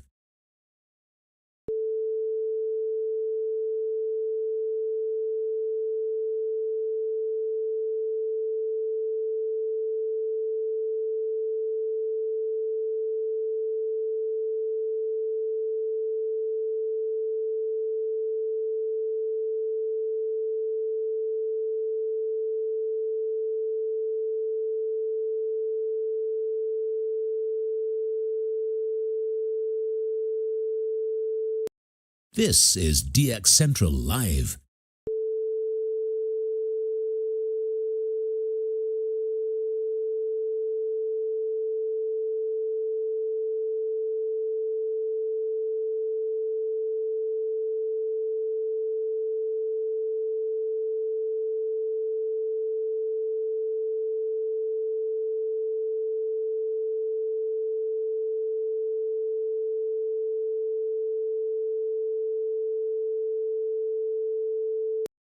This is DX Central Live.